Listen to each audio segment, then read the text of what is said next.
My computer's not blowing up yet, so that's a plus. That's a thing I'm happy for. I'm expecting this to be 4 hours, so I've been preparing myself.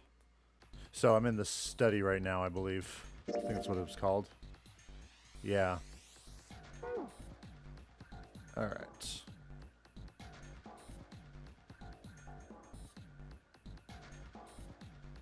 This is that puzzle from the captain's place, wasn't it?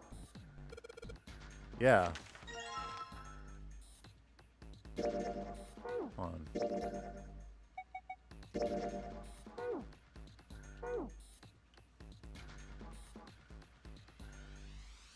There are piles of crap everywhere. This place is a big mess. Okay, so... okay, so this is the place where they made all of the equipment for the games. Correct? So there's his room.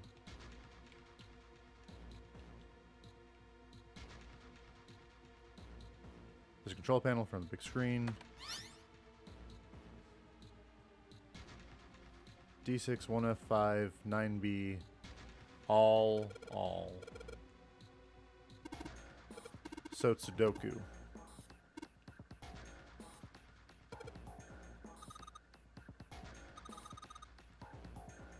Puzzle, piece of paper Clover gave me. By equal signs. Alright, let's go back and try it again. Need to make all the cells all green.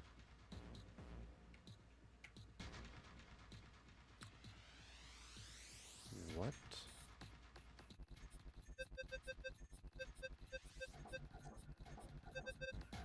Oh, wait, hold on. It's one of these puzzles. Okay, I gotcha.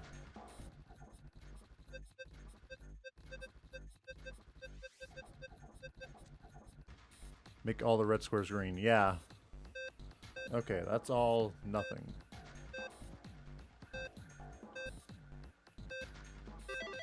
Hey, there we go. Didn't even know what I was doing, but here we go. You're so smart. Thank you, guys.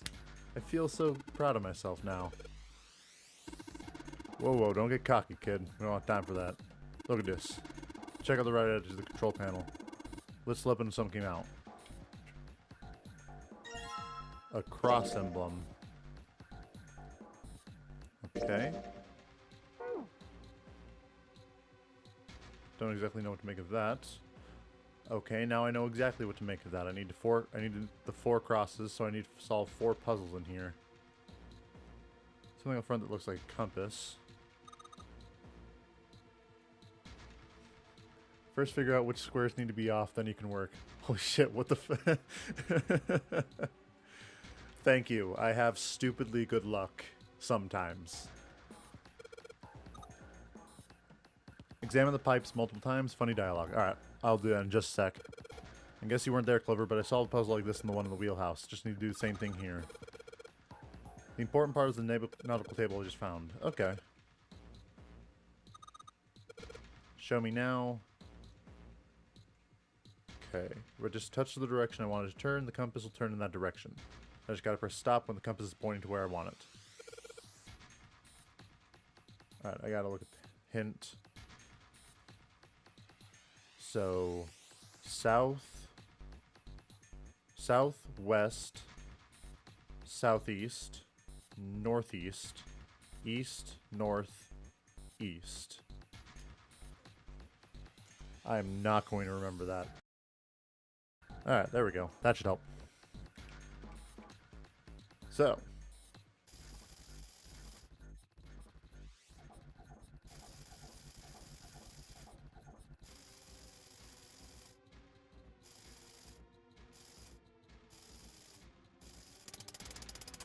Oh.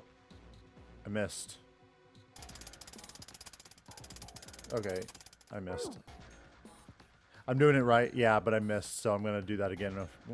Where are the pipes? This one? Yeah. That's a pipe. There's a cabinet underneath it. There's a small cabinet under the pipe. Okay. 1, 2, 3, 4, 5, 6, 7, 8, 9. 0. Which pipes? This one? A pipe. Great. Don't think it's that one. A pipe. A pipe. A pipe. There are 3 pipes here. Give me a P. Give me an I. Give me a P and an E. What's that spell? Pipe! What the hell are we doing?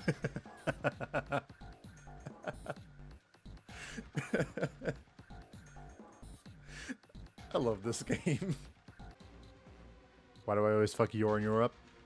Dude, I have the same problem. There we go. North. Then east. There we go. We did it. Who? Good boy. Who's a good boy? Who's a good boy? Oh, it's you, Junpei. Oh, it's you. Knock it off. Hey, we don't have time for screwing around right now. Check out the right side of the monitor. Alright. Another cross. I think it made a noise. Just like something unlocking, you know? Okay, so there's a big... a symbol that looks like a steering wheel. Okay. There's a big box on the right that she said opened up, I guess. Was it this one? What's this? This reminds me of the rec room in Zero Time Dilemma. You have multiple small puzzles that gets you emblems and coins to lead to the exit. Was that how that one worked? The rec room. That was the one... Oh, yeah. Okay, I remember now. It's been a while since I've actually played it. Something written on these pieces of paper. Looks like we got 3 sheets of this stuff. Where is it? Morse. Oh, the Morse code chart. A dit, a da, and a do. A hint. Oh.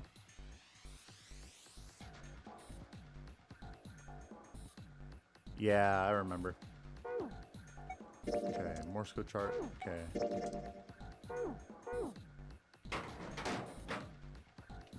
So I have to do Morse code now. Nice.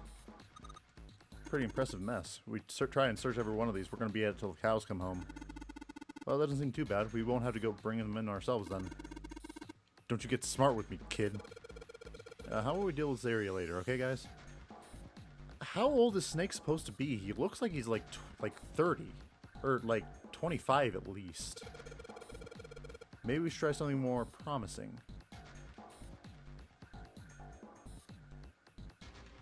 Okay, I'll put those in later. I'm gonna search around. Oh. Oh, it's another one. Oh, wait a minute. Morse code. Right. Dots in here look like dits for Morse code. There's 2 dots on the first line, 4 on the second, 1 on the last. I gotta run through the instructions. If I just tap the button, it'll enter a dit. If I hold the button down, it'll enter a da. Once we enter our answer, it'll automatically determine if it was the correct answer or not. Snake has cool character syndrome. He automatically looks cooler. I'm willing to accept that, because Snake's a goddamn badass.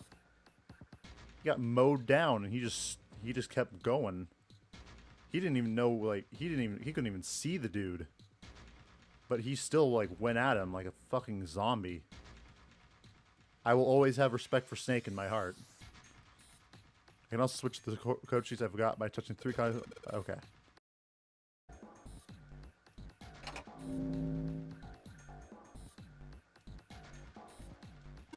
Oh. When you touch the number there. Oh, great! I went from one place to the other. Oh no.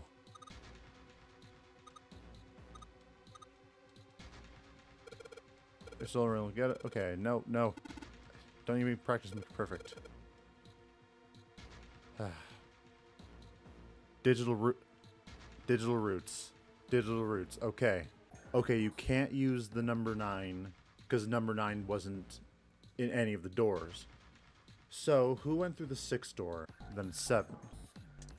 6, 3, What did I say? Yeah, 7. Oh, wait, what? Oh, wait, you need to divide them up evenly, don't you? Try to think which 2 digital root numbers get you the number work backwards.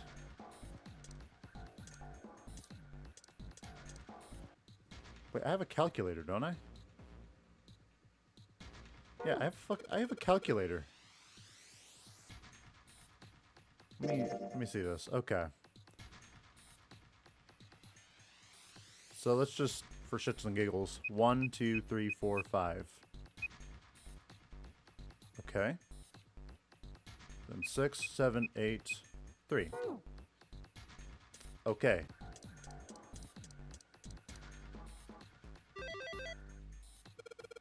That was not as hard as I thought it was. You use speedrun strats to pass the phone. Thank you. I try. Oh. This. Metal shutter looks pretty sturdy. Oh my god, it's Alice. Holy shit. There's a coffin in there. A coffin. 7 think. Yeah, he's all pale. He's thinking the same thing I am. No way. Could this be...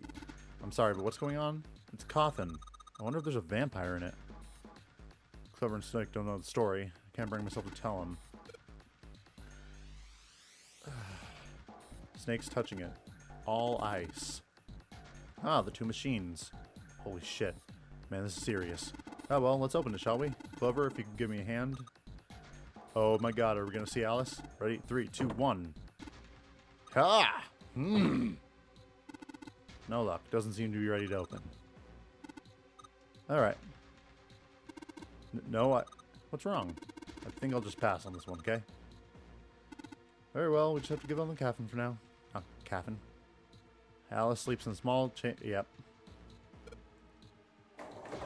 Alice is right there. Right there. Save us! No! Somebody just showed up on the screen.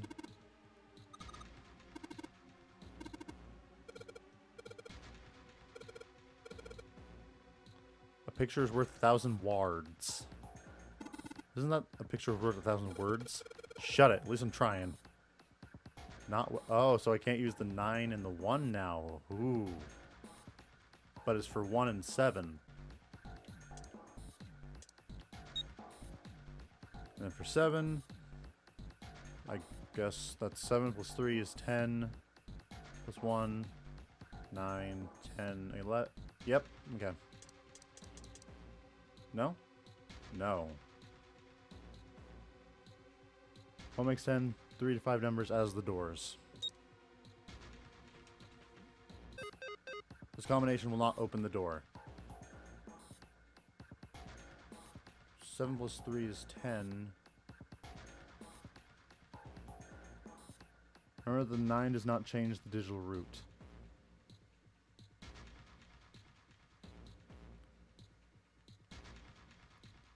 The 9 doesn't use the... Oh, add numbers to make 9. Oh, wait. Like 6... Oh, right. I have to have 3 to 5 people. What the... What was I thinking? What the... There we go.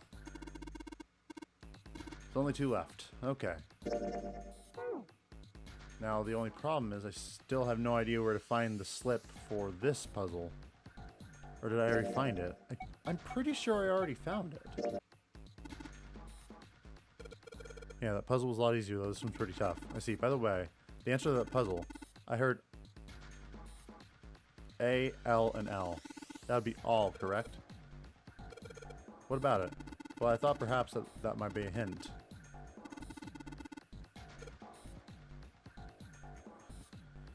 Oh. Oh.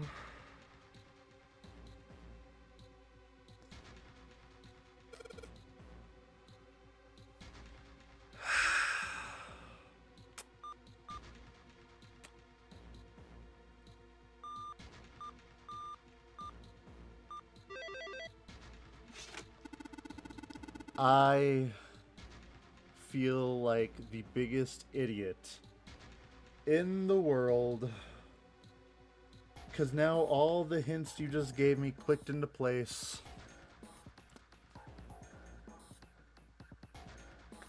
Because Alice is hundreds of years old, or at least 100 years old. Excellent work. Thanks, Snake. At least you believed in me. All I had to do was listen to the sounds the machine made. What? I believe I heard the noise from somewhere on the right of the device after you solved the puzzle. You never realized that other puzzle was all? I was wondering why the word was all. They never gave me that hint? Oh, really? You see anything that could have made that noise? Anything? Oh, yes. One more thing. I heard a sound from behind the Oh. Alice, are you awake now? So they never gave you that hint, huh? Probably because you were too good at the game. I'm bad at the game. Okay, here we go. Alright, fine, I'll open it. Okay, Junpei, you can do this. It's just a box. It's just a box. Oh, holy shit, this is a coffin. There's gonna be something horrible in there. I just know it. Okay. What? She's not there. Oh man, there's nobody in there. What do you mean, nobody? Were you expecting someone? It's a long story. Ask Junpei about it sometime. Well, just like Seven said, there's nobody in there. There's something in there. Two somethings, actually. Oh my god, the Neptune key card. Or the key. Yeah. And we get through the hallway. Okay, let's get out of here as fast as we can. And then if I solve the last coffin emblem. The waffle pattern looks just like the lid of the coffin. I'm pretty sure it's not a waffle, Junpei.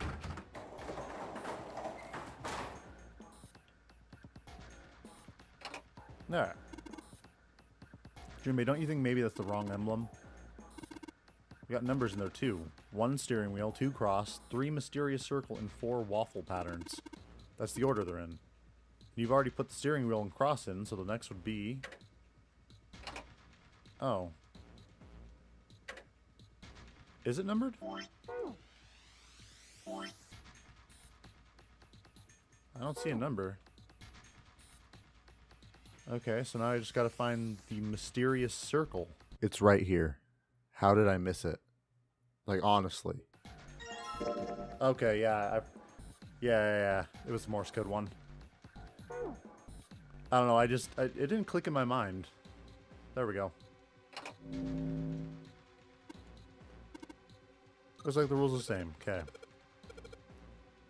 So this, if you can't think of anything clever, please don't strain yourself. You might hurt something. Snake, shut up. Ooh, switching things up. I can't use the 3 now. But actually, yeah, no, now I see why you said it's easier this time. So, 2, 4, 5, 6, 7, and 8. And I need to make them all equal 7. Okay, so 4 plus 5 plus 7. 9 plus 7 is 16, which equals 7. 6 plus 8. 2 plus 8. Or 8 plus 8 is 16. Alright.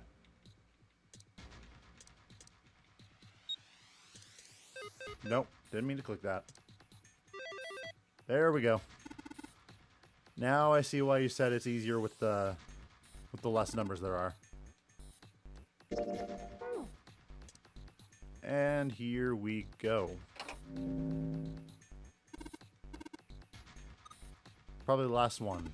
Once we solve the puzzle, sure something will happen. Alright, I'll solve it in no time. Okay, so 2, 4, 5... Oh no. I only have 5. I can open one, but I can't open the other, I believe. Let me try this really fast. There we go. Where'd that noise come from?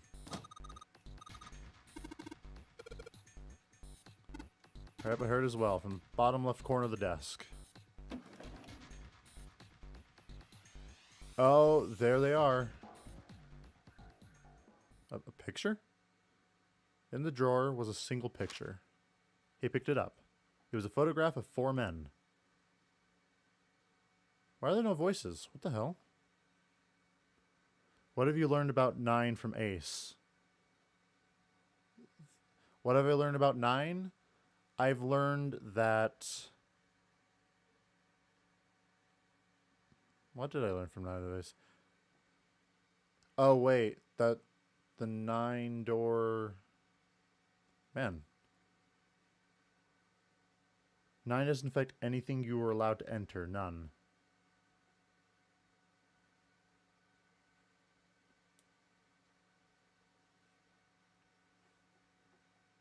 Involuntarily, Junpei's eyebrows shot up. He'd seen 3 of them before. Okay. Hold on. I'm gonna save really fast.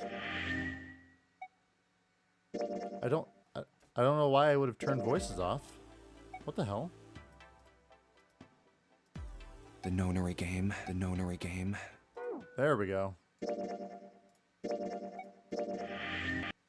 What the? There we go. Yeah, sorry about that. I don't know why that happened. What the hell is this? This man with a mustache on the right. He's the same guy we found murdered in the captain's quarters. I didn't even register him in my mind. Wow. He had the zero bracelet on his left arm. And the second man with the glasses and a doctor's coat. He was the 9th man. He's the 9th man. The one with bracelet number 9. He died after he went into door 5. But this guy, the one in the striped suit. Ace. Oh man, that's Ace. That got uncomfortably close. Yeah, I guess it is. No doubt about it. 7 and Clover had come to peer over Junpei's shoulders. But what does it mean? What is Ace doing in this picture? Also, why does Ace seem like the kind of person who would never take a picture with his colleagues like this? Not only Ace, the 9th man and Cap too. As Junpei looked closer, he noticed the expression on each man's face. Their smiles suggested they were close, at least to some degree. And they look happy, like they knew each other well. Why? How? How in the world are these 4 men connected? Snake's voice broke into Junpei's thoughts. You say Ace is in that picture? Yeah, it doesn't look like it was taken recently, though. Ace, the 9th man, and Cap all look about 10 years younger. Ah, so the 9th man and the man you found murdered in the captain's quarters are also in the picture? Correct. Yeah. Is there anyone else? Or are there only 3 people in the picture? I'm afraid I can't see it. Yeah, there's the 4th guy. The 4th guy who we thought was you. No, there's one more guy. He's got kinda long hair, he looks smart, but a little cold. He's the only one I don't recognize. Snake knit his eyebrows. What's the date of the photograph? It doesn't have one. Did you look on the back? The back? Yes, the reverse. The other side. Junpei flipped the picture over. Huh. There it was.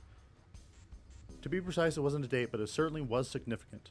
For praying for the success of the Nonary project with Nijisaki, Kubota, and Musashido. He read it so that Snake would not be left in the dark. Praying for the success of the Nonary project with Nijisaki, Kubota, and Musashido. Nonary project. Nijisaki, Kubota, Musashido. Junpei immediately flipped the picture back over. Then the 4 men in this picture were the organizers of the Nonary game 9 years ago. Yes. What the hell was that voice crack? Since Hongo wasn't mentioned, Junpei figured that that could only mean he'd written the words on the back That means himself. Ace, the 9th man, and Cap were all responsible for making it happen. But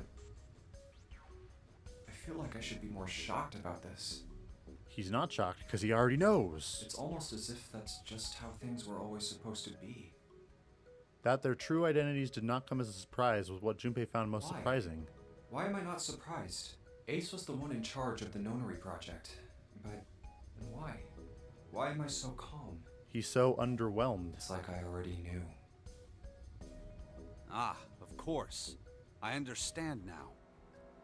Junpei looked over at Snake. In his own confusion, he had missed the dark look on the other man's face. Ace was the CEO of Cradle Pharmaceuticals. He was the one who invented the game 9 years ago. Ace is... Hongo? Remember who gave you the info about Ace's occupation? The occupation which Ace should have tried to hide? Santa. Santa's the one who told me.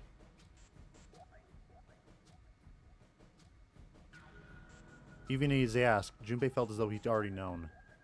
Almost as if someone had whispered into his head that, yes, of course Ace was Hongo. I had my suspicions from the beginning. Their voices were similar. Too similar to be a coincidence.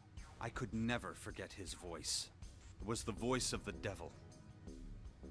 I couldn't be sure, though. After all, I had no way to check. I certainly couldn't ask him. Even if I had known, however, I would never have told you. Fair enough, Snake. Fair Zero enough. made it quite clear what would have happened if I did. Oh my gosh, I had no idea. Huh?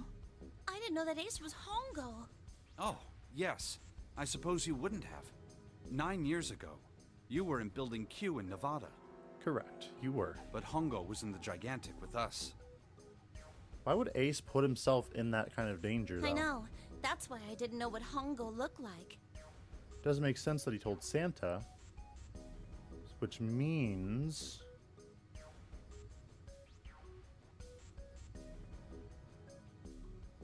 Wait, so... Why would he have told Santa? Because I remember he was telling me that he asked Ace what he did for a living, and he said he was the CEO of a company. He owned his own business. But if it doesn't make sense to why he would tell Santa, the only reason would be is because Santa is in cahoots with him. So yeah, Santa's part of this whole thing as well. So Santa, Ace, and I think Akane are all in this, or maybe just Snake and Ace. Not Snake, Santa. Simple he did.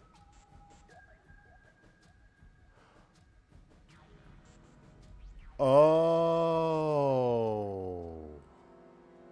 But why? He didn't. Why didn't you tell me? So he didn't tell him, which means Santa overheard him, or he already knew. I mean, I'm your sister, right? You could have told me. I'm sorry. I apologize for keeping this from you. But if I'd told you, Clover, you would have told everyone else. And if you did, then I would have been forced to tell them about what happened 9 years ago. I had to prevent that. Yeah, Santa already knew. Which means, yes. Wait. So Santa was on the ship 9 years ago as well, I'm assuming. Clover and Snake's conversation wasn't of particular interest to Junpei. He still couldn't make sense out of the strange feelings of knowledge. He was trying to organize his thoughts when he heard Seven's voice. Hey, Junpei. You think I could borrow that picture for a sec? Sure. Santa's not a little liar. Sure. Damn right he is. He was able to convince all of us for hours. Seven stared at the picture and began to mutter the four names of the project's leaders over and over to himself. And now here's where Seven's memories come back and explain to us that yes, Ace is a scumbag. Hongo, Kubota, Nijisaki, Musashiro. By the way, Junpei did not shift. He only learned that in ZTD. Oh, really? Oh. Oh, wait, no. Shift is the shifting of your consciousness from one timeline to the other. But the morphogenetic field is just transferring information. Okay. Well, I guess it's kind of the same premise, but just different applications. But no, I remember him saying that when he and Akane were talking, that when they were talking about it, Akane asked him if he remembered Shift, and then Junpei said, "You mean that strange power I used a year ago? I haven't been able to use it since." So that just led me to believe they're the same thing. His brow furrowed and his face was flushed. Hongo, Kubota, Nijisaki, Musashiro.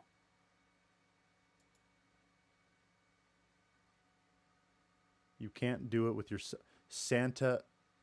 Oh.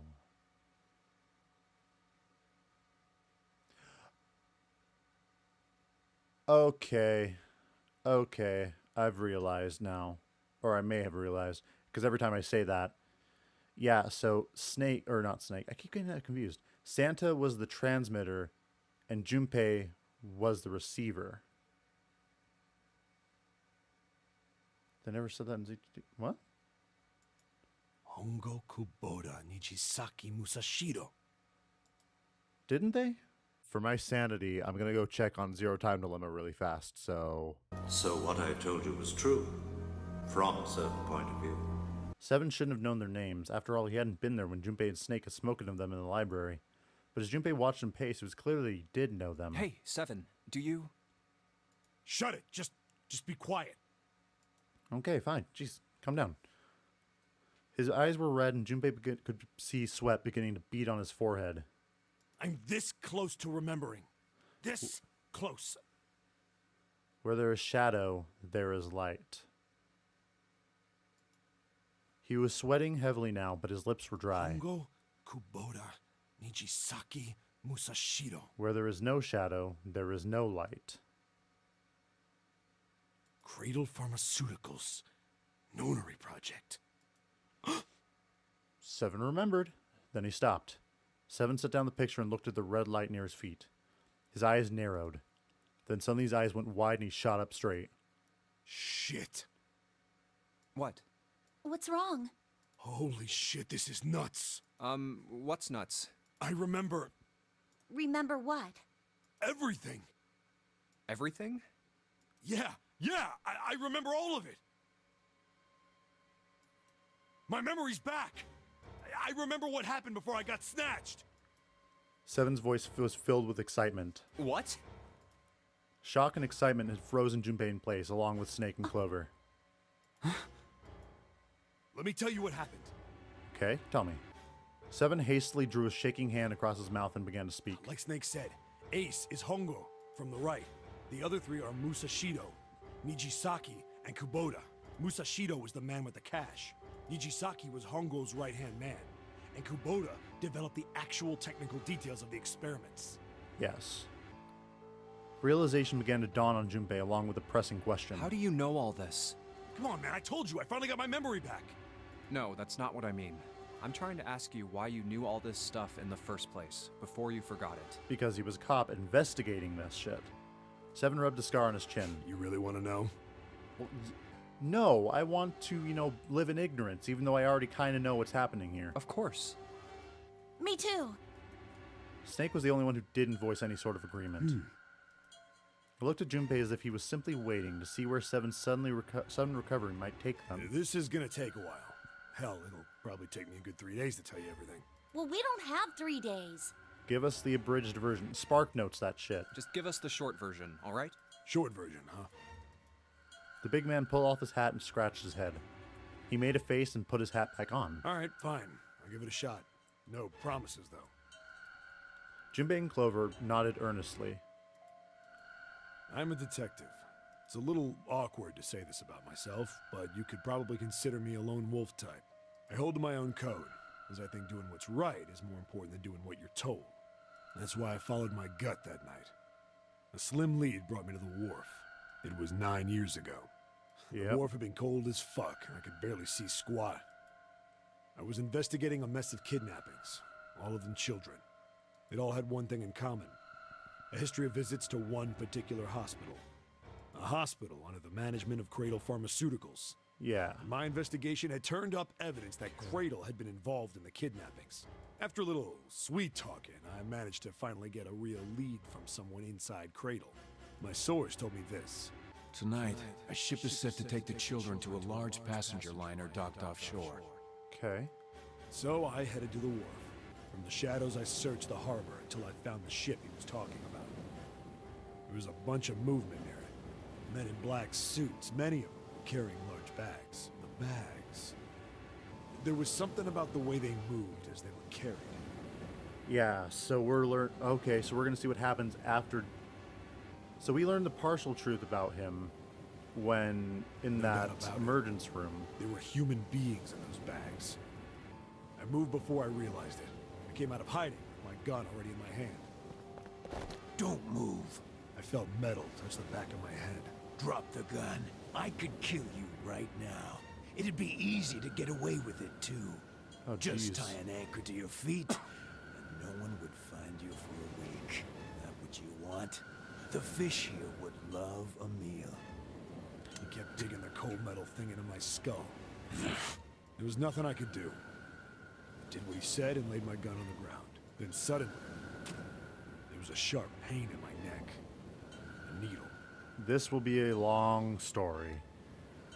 A drug? I'm strapping in. It's story time, boys. That was my last thought. My face hit cold concrete.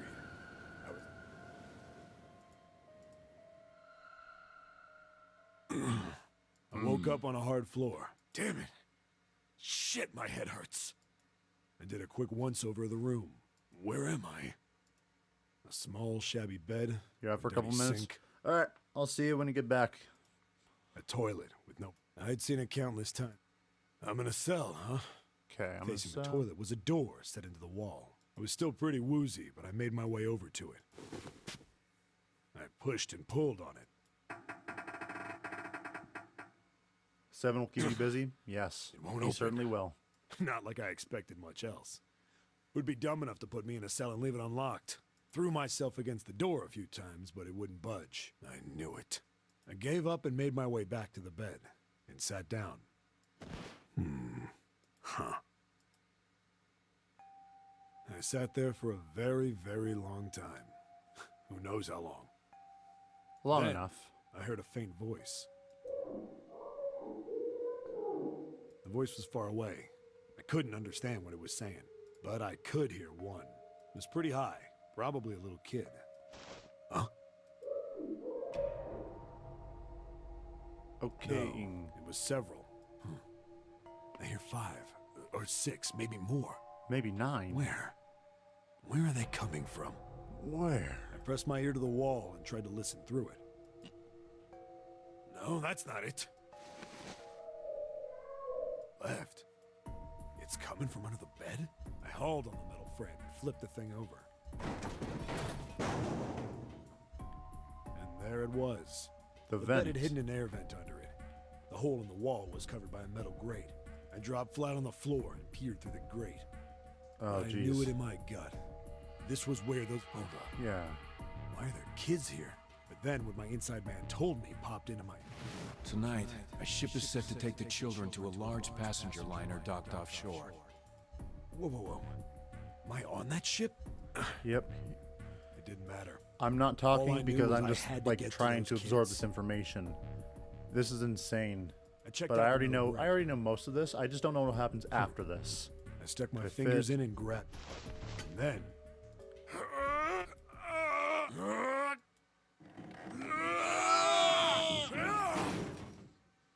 You know, out of context, if anyone hears me, this sounds Yeah. really weird. I finally it got sounds the weird damn thing now. off. Sweat was dripping down my face, so I wiped it off and crawled inside. The first bit or so was tight. I had a wriggle on my belly, wind up eventually, and there was space for me to crawl along on my hands and knees. I went from crawling like a worm in dirt to skittering like a bug. Couldn't say it was much better, but I'd take what I could get. As you should. How big are you, even 7? And when I'd been in the thing long enough to start wondering where it'd take me, a massive sound nearly scared the piss out of me. It was like a heavy metal door had just been slammed shut. Then there was a voice.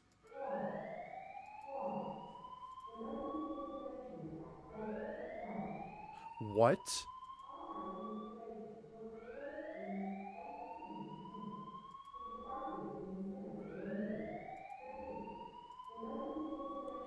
Oh no. Wait. So this is from the last ending too. The incineration What? command. I wasn't sure what it meant, but anything with incinerator is bad news. Then, almost as if that was a cue, I heard a mess of young-sounding voices. A bunch of them were straight up screaming in terror. And all the sounds together made a howl that made the hair on my neck stand straight up. Damn it! What the hell is going on here? I scrambled through the duct as fast as I could. I made a giant racket, but I didn't care at that point. I soon found a metal door on the left side of the duct. The kids were screaming on the other side. I found it. I yanked the handle and threw the door open. I almost ripped the metal off its hinges. Good man. Save the kids. Save the world. What the hell is this place? I couldn't believe what I saw. The room had a dome up top, and there had to be about 9 walls, all the same size. Up in the ceiling was an upside-down funnel, almost like a chimney. I looked down. There they were. The kids I'd been searching for. Oh my god. There they are. Snake, Santa. Is that Akane? And then who's the blue-haired chick on the left? They all gawked up at me, suddenly silent. For the moment, from surprise and fear. Scared of the room or me, I couldn't tell. Probably both, actually. Not like I can blame them running into a mug like this when they're already scared shitless. Fair enough. I snorted at my own dig at myself and turned to the kids. Don't worry, kids, I'm not your enemy. I'm one of the good guys. All of them stood there, frozen. Well, except one. He was a boy, slightly older than the others, in a private school uniform. Who the hell are you? Yep, that's definitely Santa. That's 100% Santa. He stepped forward and glared at me suspiciously. I'm a detective. I'm here to rescue you. It looked like they relaxed some the second I got the words out. How are you gonna help us? Where's the exit? There isn't one. The doors we came in through won't open, and the door over there... He kind of cut himself off. I think he was considering something before he changed his mind. Anyway, there's no point. We can't all get out of here. If we don't get out of here, we're gonna be burned to death. How did you guys get out? Burned to death. Can't you hear it? That voice said the incinerator's gonna start up soon. So... What did you miss? Well, what you missed is we got to the incinerator and we met Santa as a young kid. We're all inside the incinerator, the same incinerator that Ace and Snake burned to death in. I don't know who the blue-haired chick is, though.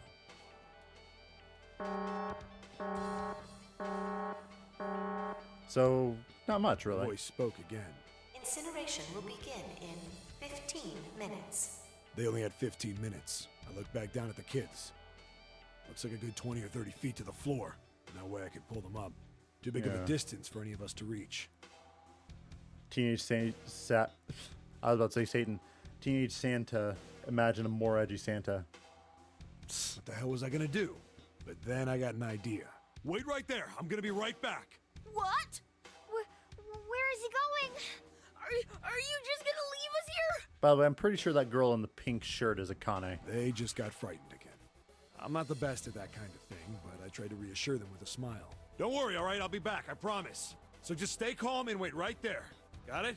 I didn't wait to hear them respond. There wasn't time. I had to hurry. Go, Well, crawl, as man. fast as I could on his hands and knees. Didn't take me long to get back to my The cell. left girl is supposed to be Nona? Oh. Still no way out of there, but I had a plan. I needed something from the room. When I got it, I dove back into the hole and took off towards the incinerator. Then... Sorry to keep you waiting, guys. I tipped out the doorway and dropped down the rope I brought with me. Back Where'd in you the get- cell, oh. I'd torn the bed sheets into strips and tied them together to make a rope. It was sloppy, but it got the job done.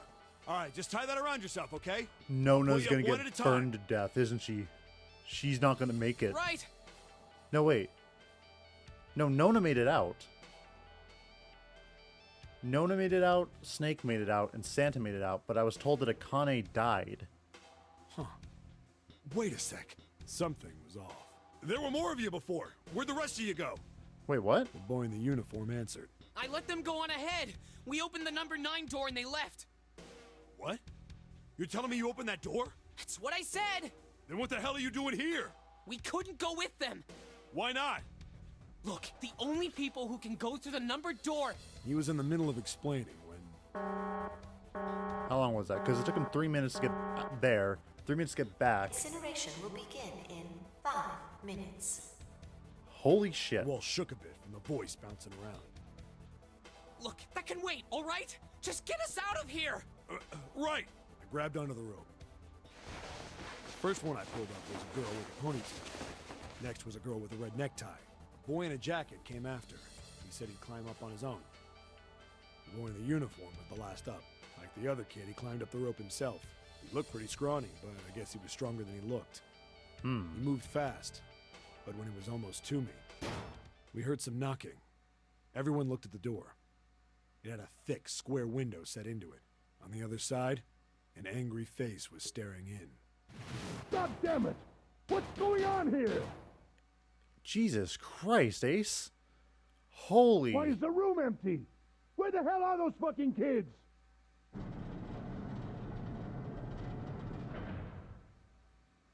The door opened, and a man stepped in looking half mad with fury. I recognized his face. I saw him many times in photos during my investigation. The man's name was Gintaru Hongo, the CEO of Cradle Pharmaceuticals. Hongo saw the boy hanging from the rope. Yeah! It was like he was an animal. He lunged for the rope. Hurry! I know! The boy in the uniform booked it up the rope. You son of a bitch! Get back here, you little shit! 15 feet. 10. The second I could reach the kid, I grabbed him. I hauled him up and tossed him into the duct behind me. How could he do that? He like fills up the entire frame. No! Hongo had lost it. His face didn't even look human. It was like the bastard pulled off his fake face. He was really a terrifying devil or some kind of damn monster. I quickly reeled in the rope, leaving a furious Hongo yelling at me from the floor. You fucking bastard! You won't get away with this! How dare you compromise this experiment! How dare you do this to kids, you sick fuck? Experiment? What experiment? Like, God, who wears pinstripes anymore? Get with the fashion, old man. We're only, what, 3 years away from the time of Zero Time Dilemma? 1 minute. I think. Hey, old man! What the hell are you doing? Hurry up! The boy in the uniform was trying to get my attention. I may have thrown a salute in the raging asshole's face before I closed the door behind me. No point to going back to the cell, so we went down the other direction instead. After about 30 feet, we came across another duct on the left. This one was heading down. Everybody nodded and took turns sliding down it. The duct emptied us out into a narrow hallway. There was a door on either side. The one on the left was a normal double door. But the one on the right was familiar. It had black and yellow stripes, and a device next to it on the wall. A plate on it read, Incinerator. Incinerator? Yeah, that's where we were. It was the girl with the red tie who answered me. Oh, it was We were Akane. inside an incinerator? Yeah, Hongo might still be there. It looks like it's been shut off, though. Wait, what? If he's still in there... Yeah, that's not good. Beat the shit out of him, Seven. Beat the shit out of him. That Come on. meant we better. We gotta get out of here. Go to the other door, hurry! The kids started running, and I was close on their heels. Oh, well, On okay. the other side of the door was a large spiral staircase. Run! Didn't need to tell them twice. We went up and up and up. And up. Our feet pounded the steps, our arms pumping fast. We went round and round and round. The devil was on our tail. Which he was. This is Stairway int- kept I'm going. finally getting the answers. We passed a couple of landings when the boy in the uniform suddenly spoke. Also, can I just say, Snake? Damn. I wish I looked as good as you when I was that Something's up. age. Akane's not catching up to us. Akane? My kid's sister. The girl with the red necktie. What? Akane's your... Akane? What? Akane. That's strange. I didn't remember seeing that name on the list of missing kids. Hey! Akane! He kept his hands around his mouth and yelled. Nobody... Maybe we outran her. The boy in the uniform skidded to a stop. I stopped too, and so did the other two kids. Wait. Oh, wait, no. When did we never do mind. that? Well, we passed a couple big rooms on the way here. Maybe she took a rest in one of them? Well, why would she take a No, rest? that's impossible. Sorry, Grandpa. You keep going. I gotta go look for her downstairs. He turned to go. Hey kid, wait! God damn it, I said wait! I don't think the kid even heard me. Fuck! I spun around to the boy in the jacket and the girl with the ponytail. I'm going after him. You two keep going, alright? You got it? The girl nodded and ran up the stairs. But the boy... I'm going with you. I didn't have time to argue. I just nodded and took off down the stairs. Okay, so Nona just abandoned People us. followed me. Little shit. We ran all the way to the bottom floor, calling for her. Akane was nowhere to be found. God damn it, where the hell did she go? Wait, so Akane wasn't on the list of... So are you telling... Was Akane a plant? from Free the Soul? I could tell the kid was frustrated. And then suddenly, Can you blame her? No, actually, I can't. we heard a girl's voice. Akane! The boy in the uniform threw open the door and leapt into the hallway. I can't really blame her We at all. rushed in after him. I couldn't for the life of me believe what we were seeing. That bastard Hongo had Akane by the arm and was forcing her into the incinerator. Come on, goddammit, move! No, I don't want to! Let me go, please! Let go of me! Does she have the number 5 bracelet? She planted her feet squarely on the floor and was struggling to get away. But Hongo was bigger and stronger. Oh, punch him in the face, Seven. Punch him in the face. Akane! Or Santa. I'll accept that Brother too. roared with anger and charged toward Hongo. Help me! Ah! You're too late, idiot! Ace. Hongo lifted Akane bodily into the air and threw her, still fighting him, into the incinerator. Before we could even blink, Hongo had leapt through the door after her. We saw him land inside.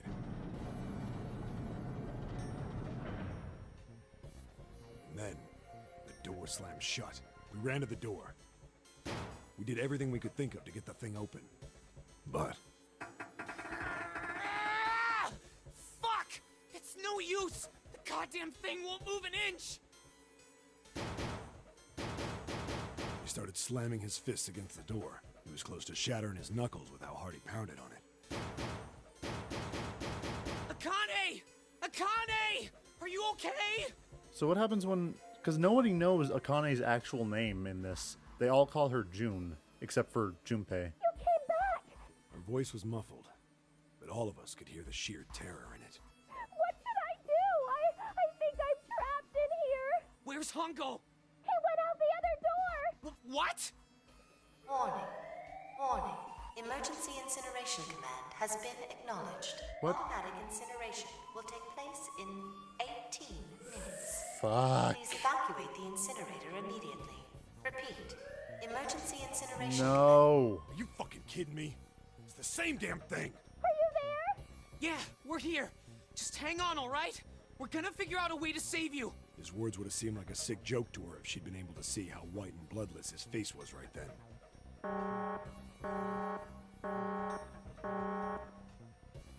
Incineration will begin in 17 minutes. Come on. Please help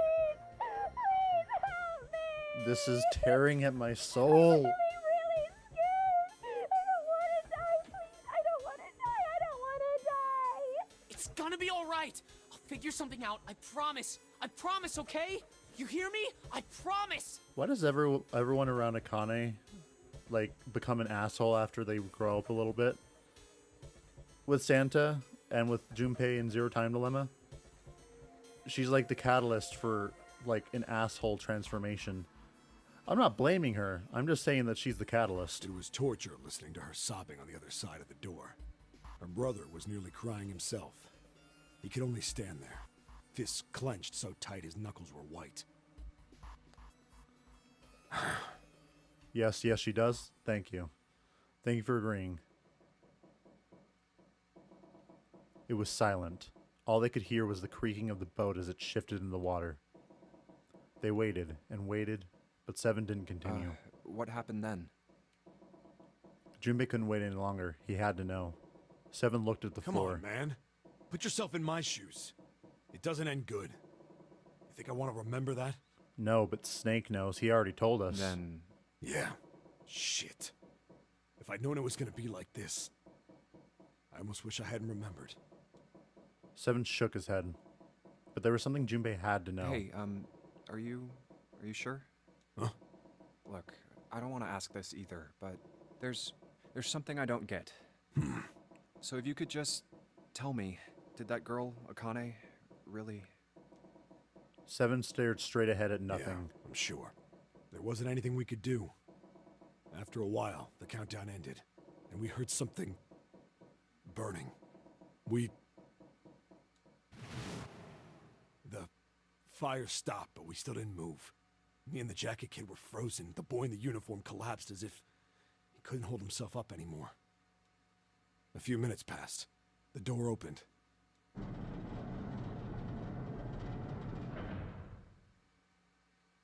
boy in the uniform tripped over his own feet running in. We followed, too numb to speak. The air in the incinerator was hot. Every breath made my lungs feel like they were on fire. It was like standing on hot asphalt. The air was wavering, and in the middle of the room, there it lay. The kid's legs were shaking so bad, I don't know how he managed to walk. I couldn't see his face, but his body somehow looked empty. Finally, he reached it. He fell to his knees as his legs gave out on him. And then... Fuck. Snake. Not Snake. Santa?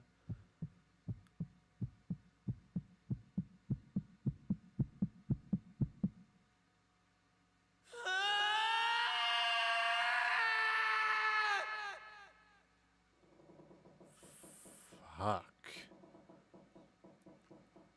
Junpei felt a cold lump form in the pit of his stomach. Okay, so... Okay. Here's what I think. Akane didn't die. She was taken out. She was taken out of the incinerator somehow. But that doesn't make sense as why she would never mention it to anyone. Not even her parents. Or anyone. My theories don't make any sense. A feeling of sickening anticipation washed over him. He could feel his body shivering. He desperately did not want to know the answer he feared he knew already. But he had to ask. He had to know for sure. Can I ask you one more thing? What's that? The girl, Akane. What was her last name? What does it matter to you? Just tell me, okay? Please? Seven looked at Junpei curiously and ran his tongue quickly over his dry lips. Kurashiki. Fuck. Name was Akane Kurashiki.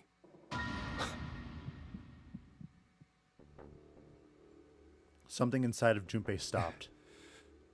He had no more words left. He had no more Junpei left. He was just a shell of flesh and bone. Seven turned to Snake. You were there that day, weren't you? The tall kid in the jacket. That was you, wasn't it? Yes, it was. You are correct, Detective. Junpei's mind was blank, withdrawn from the world. Somewhere far away, he could hear Seven and Snake talking. Don't misunderstand me. I told you before how Zero threatened me. There was nothing I could do. I couldn't say anything about what happened 9 years ago. So you're saying you're not working for Zero, right? Of course not. Clover, what about you? Hey, come on! You really think I'm working with Zero? Well, you did axe us all, so... I told you before, you idiot! I was in Nevada, in Building Q. I did hear that a detective rescued the kids on the boat, but I didn't know it was you. Her surprise seemed to be genuine. Seven regarded Clover for a moment and rubbed his chin thoughtfully. Well, I guess I believe you. Clover nodded. All right, let me ask you another question. He stuck his hand into his pockets and took a few steps. Then he stopped and turned to face them again. Santa's real name is Aoi Kurashiki. His name's Aoi? He's Akane's brother. You know that? No, I didn't. Did you? Well, yes. I know Aoi Kurashiki was her brother, but I didn't know he was Santa. At least not from the beginning. 9 years ago, he was in the middle of puberty. His voice is entirely different now. Yes, it is. I'm ashamed to say that even my exceptional hearing wasn't able to make that connection. Now's not the time, Snake. As such, I had no reason to think Santa was Aoi. When did you figure it out? Clover told me that Santa might have been one of the subjects of the initial experiment. It was only a short while ago, while we were leaving the library. When she told me that, I had a feeling. Santa is Aoi? Akane Kurashiki, June's brother? That spark caught flame in Junpei's leaden head, and the fog began to clear. Like an engine beginning to turn, images and thoughts began to coalesce in his mind, coming faster and faster, forming bigger images, bigger thoughts. Junpei blinked. He was back. There's still a lot we don't know. I mean, like a lot. But there is one thing I think we can say we know. What's that? The body we found in the shower room. It had to be Nijisaki, dressed up to look like Snake. What? Come on, man. What kind of detective are you? You didn't figure that out already? Hey, go easy on me, man. I just got my memory back, all right? Cut me some slack. No, I will not cut you slack, sir. Well, if he is, the 3 murders make sense then, don't they? Yeah, that's right. Murder. Kubota blew himself up, but that was murder too. So Kubota blew himself up because Ace told him to. And then Nijisaki was drugged out of his goddamn mind and made to blow himself up because Ace didn't know the difference. And then Cap, he was just dead from the beginning. He's been dead for hours. So why did these murders take place? If Junpei is correct, and the body in the shower room was Nijisaki's, that means all of the people who were murdered were involved with the creation of the Nonary project. Which means Zero's goal is to get revenge on them, which would make sense that Santa is the one who is behind it all. Kubota, the person who conducted the actual experiments. Nijisaki, Hongo's assistant. Musashido, the man who financed the project. Then why are we here? Why is in why the detective that saved him, the guy who was with him, his sister, and Akane's childhood friend, why are we here?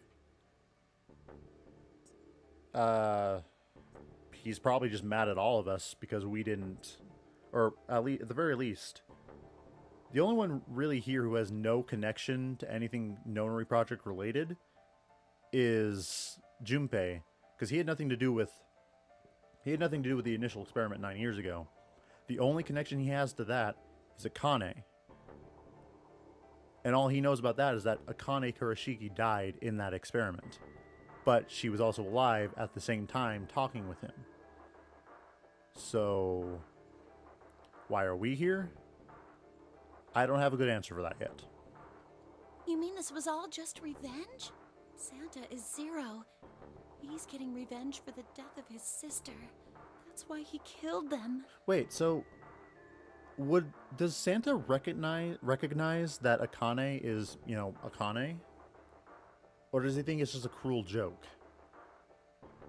Or is Santa in Free the Soul? No, I don't think Santa actually murdered anyone. In fact, Junpei didn't think he knew. He couldn't explain why or how, but he had no doubt that Santa had killed no one. Perhaps the madness of the last several hours was finally driving him insane, but Junpei has ceased to be surprised at his sudden knowledge and had even begun to accept it. If I'm right, then it's not hard to figure out who the next victim's gonna be, is it? I'm pretty sure I don't have to tell you. It's Ace. Yes. Yep. Right. Snake, Clover, and Seven all nodded. The next target will be Gentaro Hongo. The person who planned the Nonary project. In other words, Ace. The real fucked up thing is that Zero, or Santa, made Ace push his own colleague into death. Made him push his colleague into the number 2 door. That's kind of fucked up. What? And then the room shook. Far away, they heard the sudden rush of... Oh, shit. What the hell's going on here? It must be 6 a.m. Our time is up. Shit! Come on, we need to get out of here. How? In the drawer that held the picture was a key card. Jimmy grabbed it. I'm betting this sucker opens the exit. Come on, let's go. Key card 0.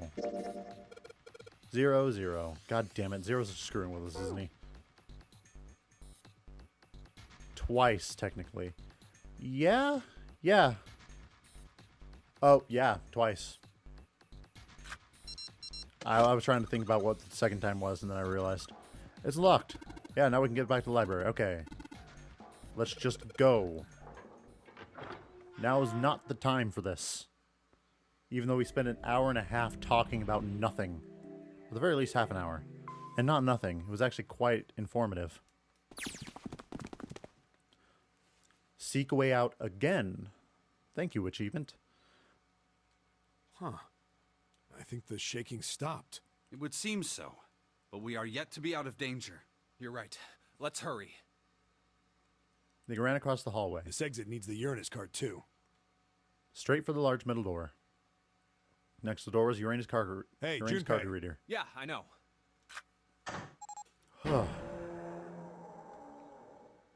Okay, so that was a lot of exposition. All right, it's open. Let's Not go. that I minded. That was actually pretty good. This story is actually really nice. It's so layered. Or at least, it's so complex. Just like my motives. At the end of the hallway was a door. Junpei reached into his pocket to pull out the keys and ran toward it. Okay, Neptune Key. Let's see if you work. He turned it. Yes!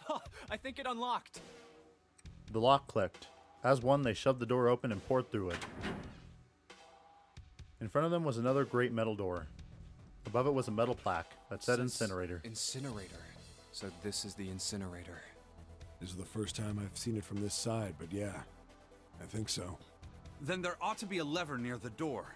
Yeah, right here. Jimmy ran up to it. Pull that and the door should open. Got it. As he spoke, he pulled the lever.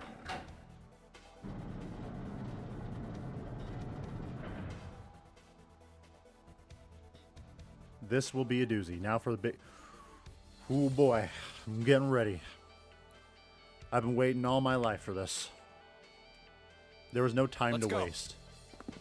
As soon as the door had opened far enough to admit them, all four dashed through. Then suddenly, there before them were the four who they'd parted from earlier. Ace and Lotus stood in front of the number 9 door. Ace... Wow, Ace. Santa was curled into a ball against the wall of the incinerator holding his stomach. And then there was June. She sat slumped against the wall, exhausted. What the hell is going on? Junpei ran towards June. He skidded to a stop in front of her and knelt What's down. wrong? Are you okay? Sup, Akane? It's been a minute. Her face was pale and her lips dry. When she spoke, he could barely hear her. Jumpy, you came to get me. Damn right I did. Of course I did. 2 I made a hours promise. of madness? Okay, here we go. I'm so glad you're here. So glad. She mumbled the same words over and over weakly to make it feel his heart breaking. Hey, what happened to you? I'm fine. I just fainted. I wasn't feeling very good. I'm feeling a lot better now, though. Are you sure? Yes. I just need to rest a little longer. I'm sure I'll be fine. Will you, though? You shouldn't worry about me. She was looking towards Santa. Junpei turned to look as well. Santa. Santa grimaced, his face contorted in pain. Seven grabbed him by the collar and roared at him. Hey, where is it? Where's the gun? You hide it somewhere? Despite himself, a grunt of pain escaped Santa's lips as Seven shook him. I don't have it. I got sucker punched and they took the gun. What? Who took it? What? Isn't that obvious? The other two, Ace and Lotus. I took Or the at least gun. Ace, yeah. Fucking Ace. Ace. He did indeed have the revolver in his hand. It was pressed against Lotus's temple. Ace had her pinned to him with the other arm, and she was shaking visibly. Her fiery attitude was gone, replaced by fear. She didn't dare speak. There was sweat on her forehead, and when her eyes weren't flicking up to the gun pressed against her, they seemed desperately wanting to say something. Oh, seemed to desperately want to say something. Just what the hell do you think you're doing, Ace? Or maybe I ought to say Gentaro Hongo, CEO of Cradle Pharmaceuticals? Seven's deep baritone voice, rumble, shook the walls. I said that wrong. Ace sneered. You have me at a disadvantage. And I don't like that. You know me, but I don't know you. Do you have any idea how much I've suffered? Can you even begin to understand my pain? You've suffered nothing. Shut the fuck up, put the gun down, and get the fuck out of my boat. The pain of prosopagnosia, right? Junpei's voice was casual. Or at least it was trying to be. Another irritating insect. And how do you know that, Good question. Junpei couldn't say. He just knew. Another unexplainable mystery. No matter. If you don't want to answer, it makes no difference to me. This is a waste of time anyway. It's time. Behind Ace, Junpei could see the red. It was placed in a small indentation on the wall. Quickly, Ace placed his hand on the scanner. First is 1. Give me your hand. It beeped and he forced Lotus's hand onto the wall. 8. And with this... And then at last, he reached into the pocket of his jacket, he pulled out something and pressed it against the panel. The third asterisk appeared on the red. 9. Wait, so if Akane has the 9, then what's the 9? Is that a real 9? Because if that's the case, why would there be 2 9s? Okay, cool. It will get explained. The thing he'd used for the final verification was the bracelet with the number 9. The ninth man. Kubota's bracelet. I believe I've won this game. His smirk just made Junpei's blood I've had boil. quite a time playing with you. I must thank Zero, I suppose. Wait, what? Ace doesn't know who Zero is. Junpei's eyes flicked towards Santa. He hadn't moved since they entered the room. Santa was still holding his stomach and groaning as if in immense pain. Junpei wasn't sure if it was real pain, but he wasn't sure it wasn't either. What the hell are you planning, Santa? At any rate, this game ends now. I will escape, and the rest of you will have a slightly less pleasant ending. I suggest you enjoy your final moments. Goodbye. Wait! Ace, of course, paid no heed to Seven's request and laid hold of the letter on the red. With a sickening sense of finality, he pulled it. Yes! I knew it. I knew there was something dodgy about the fact that Ace had the 9 bracelet, but Akane has the 9 bracelet, but the 0 was actually 6, so nothing really mattered. So what's the 9? Oh, didn't we hit that? What? Why isn't it opening? One more time. Lotus tried to take advantage of Ace's confusion and managed to twist herself out of his grasp, but... At the last second, he grabbed hold of her wrist and shoved it onto the red. Now open! He waved the number 9 bracelet over the red and then his own bracelet as well. You know, the more I stare at Lotus's face covered with the well, the funnier it looks.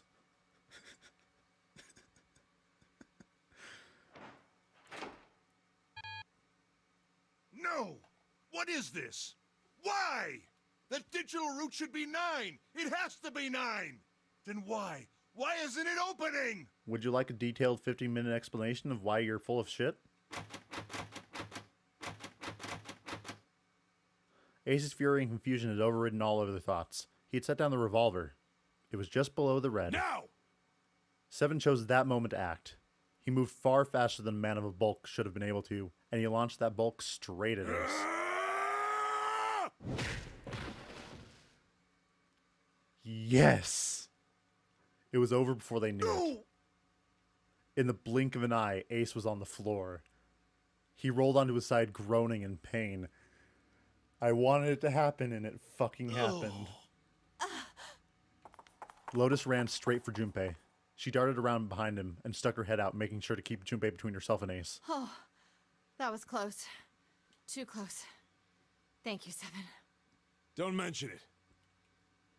Seven stood over Ace, his breathing slow and heavy. Just one punch ain't enough for this piece of shit. After what he did 9 years ago, I ought to rip him to pieces. But if a suspect can't talk, they ain't much good. Once he's locked up in a cell, we're gonna have a little chat. 9 years ago? Then you must be... The detective who ruined your plans. Yeah, you finally figured it out, dumbass. I love this, Seven. Ace planted his hands on the floor and shook his head. Junpei walked toward him. He stopped and looked down at Ace with pity on his face. Ace, you killed Kubota, Nijisaki, and Musashido, didn't you? Wait, Nijisaki? He peered at Junpei, genuinely confused. Oh, right. You don't know yet. All right. We'll just go through them in order then. Let's start off with Kubota. You talked to Kubota and managed to convince him to go into door 5 alone. You killed him without making it look like you killed him. Wait, so how was he able to get through the door again? How was he able to get into door 5? Because there was Clover, him. Okay, sorry. I'll The keep way going. I figure it, you had 4 motives. 1. In the Nonary game, the number 9 is dangerous. Whoever had the 9 bracelet could join whatever team they wanted. Yep. Adding 9 to any number doesn't change the digital route. Which means that number 9 could do whatever they wanted. You wanted to remove that threat as soon as possible. 2. You wanted the number 9 bracelet for yourself, so that you could make use of its power. In fact, you did use it in the murder of Niji Saki. 3. Even if his number hadn't been 9, Kubota was a problem. He knew your past. He knew what had happened 9 years before. You needed to silence him before he told anyone. 4. But last, and perhaps the most disturbing, you used Kubota as a test. You wanted to know how serious this Nonary game was. Was it truly life or death, or simply a harmless prank? You convinced him to break the rules so you could see what would happen. That was why you killed Kubota. But he was only the first. Next was Nijisaki. While everyone was off looking for the missing parts for the Reds, you ran into Nijisaki near the big hospital room.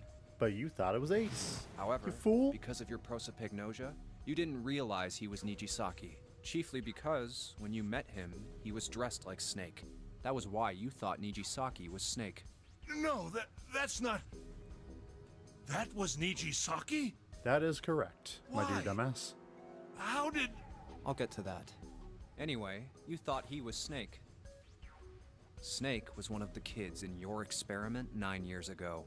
You remembered him because he was the blind kid, but his presence made you think. Snake was one of my subjects 9 years ago. He probably hates me.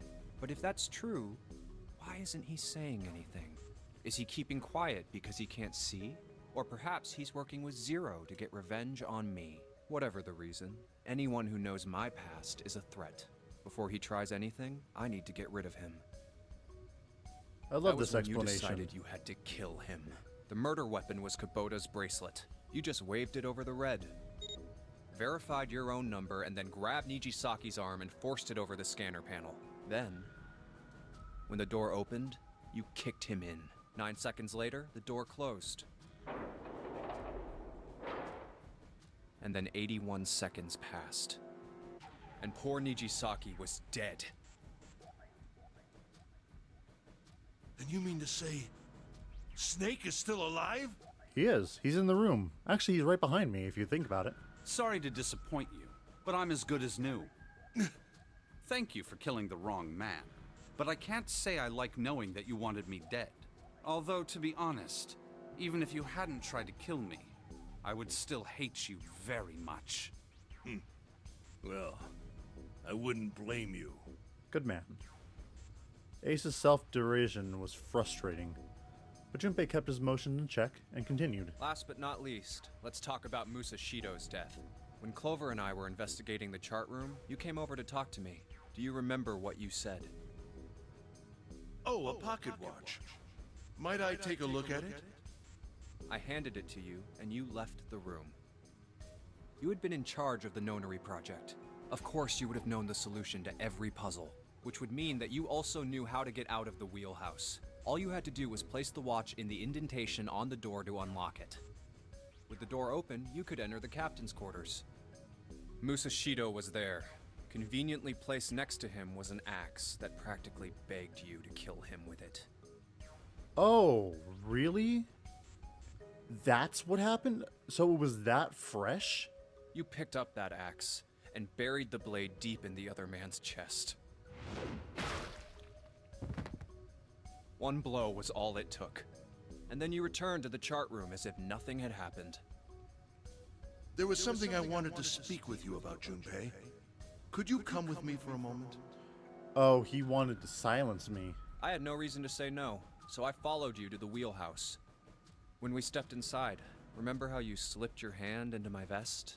You pulled out a piece of paper, the one I used to cheat during the vote. But that wasn't really what you were after. Your true purpose had been to slip the watch into my pocket. It wasn't a very good plan. Had way too many holes, and someone saying the wrong thing could have brought it all down around you. You must have been desperate. But what made you willing to risk it all to do it? Ace. That was the only thing Junpei hadn't been able to figure out. Musashido's murder is the only one I don't understand. You obviously did it. But why? You can actually notice that you suddenly have the pocket watch in your inventory, combining story and gameplay is what the series does well. You didn't realize he suddenly Oh, yeah, I didn't. I completely forgot that you took the pocket watch from me. And then suddenly I had it. Oh my god. The clues were all there. The clues were all there. From day one. Or at least from like room 2, the clues were all there. Because of this. Slowly, Ace reached down and pulled something out of his pocket. It was a folded piece What's of with the paper? Just read it. Junpei took it and opened Let's it. see. This was what it said. Number 1. There are 2 ways you might survive this ordeal. The first is to win the Nonary game. The second is for you to confess your sins of 9 years past. I have prepared a camera in the captain's quarters. The images captured by that camera will be streamed through a satellite and distributed across the world. Simply look into the camera and repent. Once you have confessed everything, I will release you from this ship. To make your confession more credible, I have left you a witness in the captain's quarters. Perhaps he will confess with you. The decision is yours. Do as you please. 0. Oh. That's what the camera was doing. Wait, so that was broadcast to the whole world? So they saw this? When I awoke in that room on D-Deck, I found that in my pocket. That was why I chose door 1 when we voted. If I went through that door, I knew I could get to the captain's quarters. As you said, I knew how to enter the wheelhouse. I don't think... Oh, okay. So it was just recording and then you could just distribute it across the world? Gotcha. My plan was or at to least find to the pocket person. watch before anyone else. If I could, then my alibi would be set. At least, that was the plan. Unfortunately for me, you got to it first. That sleight of hand was the best I could manage on short notice. You meant to kill him from the beginning then? Musashido, I mean. I only knew Musashido was the witness after I reached the captain's quarters.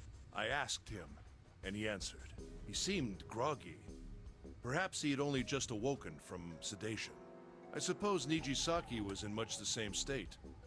He seemed confused and disoriented when I encountered him. But yes, you are correct. I intended to kill him from the beginning, even though I didn't know who he was. I proceeded to the captain's quarters in order to remove this so-called witness. Oh, so you didn't want to confess. You just wanted to get off the ship by winning the game. Ace had confessed everything. What energy he had left with him with the truth, and he sagged on his knees.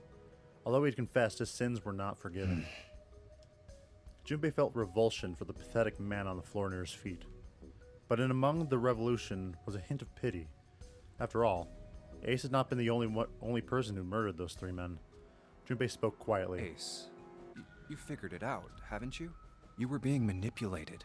Yes, so it would seem. I was little more than a puppet, in many ways. Everywhere I went, everything was already prepared. The Reds in the large hospital room were dismantled. Nijisaki was dressed like Snake. There was an axe in the captain's quarters. Musashido was delirious from the anesthetic, so he couldn't fight back. Nijisaki as well. In retrospect, I can't understand how I could have fallen into such a simple trap. But yes, this was a trap. It was Zero's trap. And I fell for it, hook, line, and sinker. I did everything he wanted me to do. Yeah. By manipulating you, Zero was able to kill 3 people and keep the blood off his own hands. All of this was revenge for what happened 9 years ago. That's why this Nonary game happened. Am I right, Santa? Oh boy. Junpei looked over at Santa. As Junpei spoke, he stood up, his legs shaky. Huh? What the hell are you talking about? I don't know any... Ain't no point trying to play dumb anymore, Santa. Actually, I guess I should call you Aoi Kurashiki, huh? Seven's face was sad as he My spoke. memory came back to me, kid. You're Aoi Kurashiki, no doubt about it. Never thought I'd be back in this room talking to you. But hey, I guess this was all part of your plan, right? After all, the person who planned the Nonary game this time around was Zero.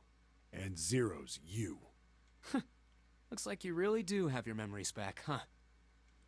Santa's smile was sarcastic and something else. Well, I guess there's no point in hiding it then, huh? Yeah, you got me.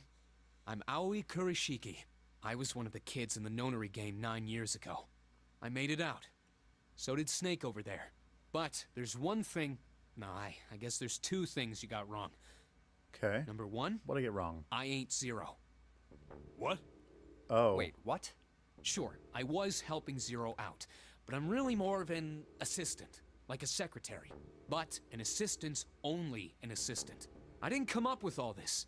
All I did was follow Zero's orders. Okay. Then, if you're not Zero, who is? Calm down there, Junpei. Didn't I say two things? You made one more mistake.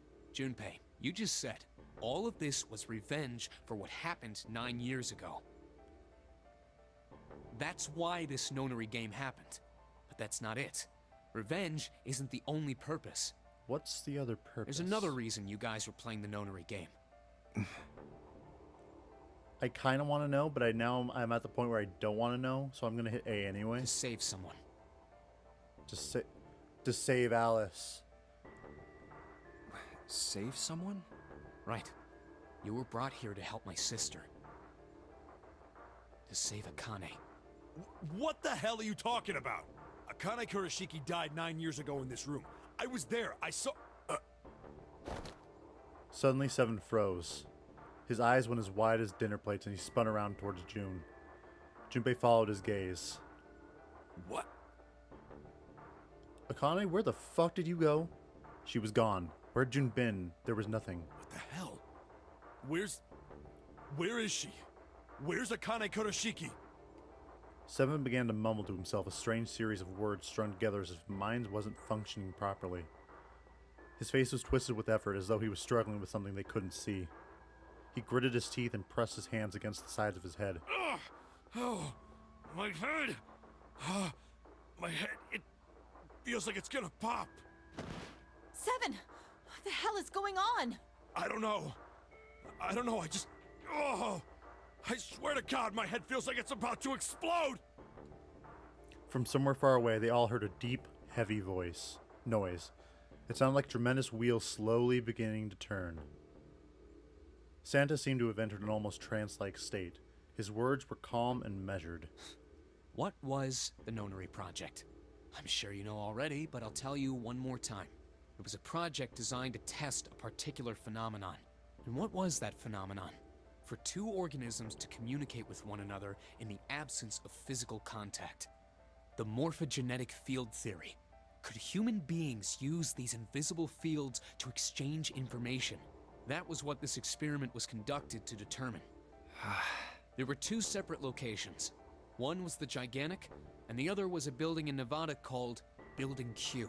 The 9 children trapped in Building Q were faced with numerous puzzles, copies of identical ones on the Gigantic. They were told to send their answers into the morphic field set and transmit them to their brothers and sisters on the Gigantic. The transmitters were put in Building Q, and the receivers were put on the Gigantic. Each sibling pair was supposed to be split up, but... You and Akane were together. But there was a mistake. Akane was a transmitter. She should have been in Building Q. However, for some reason, she was placed on the Gigantic with the receivers, like me. Perhaps she was mistaken for someone who was supposed to be in Group A. Whatever the case, Akane ended up on the Gigantic. I think I've told you enough. You get it, don't you? I'm pretty sure you know where this is going, Junpei. Where what is going? Don't play dumb. You know things you shouldn't. Things you couldn't. How did you know Ace had prosopagnosia? In the morphogenetic field, someone in your mind, who is in your head, who knows your thoughts, who describes them. How did you know why Ace wanted to kill Who Kubota gave you and the... how Nijisaki was killed? She was a transmitter. Junpei was a receiver. Oh my god. Kane. Thank you for the information, Were you Kane. surprised when you found out Ace was Hongo? I wasn't. And what about the coffin Snake was trapped in? How the hell did you open it? Well, that's... The answer to that is easy. Who describes in this game? He knew because I knew. Junpei was receiving information that What the fuck? Junpei was receiving information that I sent him through the morphic field set. It's simple, really. How do I know the alternate futures, then? The narrate... This was an... I thought this was Junpei's thoughts the whole time.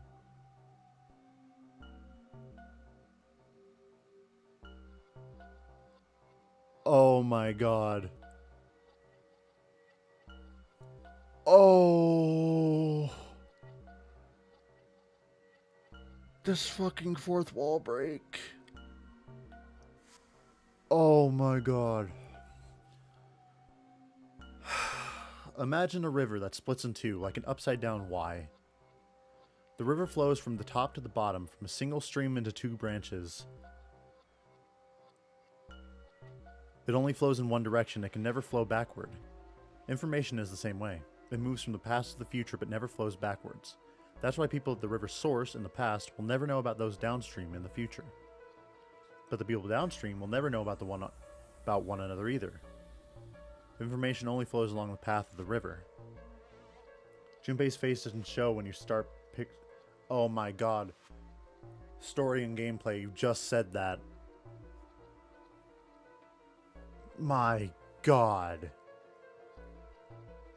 You'd think the narrator sometimes talks in first person, but I am different. I can manipulate the morphic field set to pluck knowledge from the future. I know what happens on either fork of the river, even though the people on either fork know nothing about one another. Now, who am I? I am I, the ninth letter of the alphabet, but I am also zero. No, that's not true. I'm not really zero, not yet. Perhaps you could say I am less than zero. Zero is my future. In 9 years, I will be zero.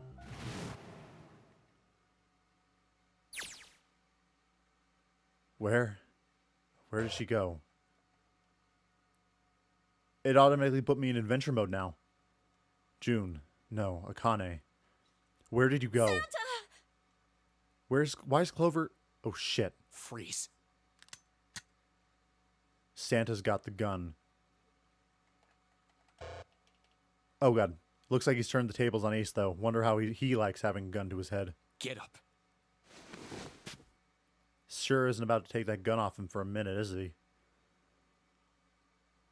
So now the narrator's just left this whole thing alone. Just left it. Adventure mode, Junpei mode. Novel mode, zero mode.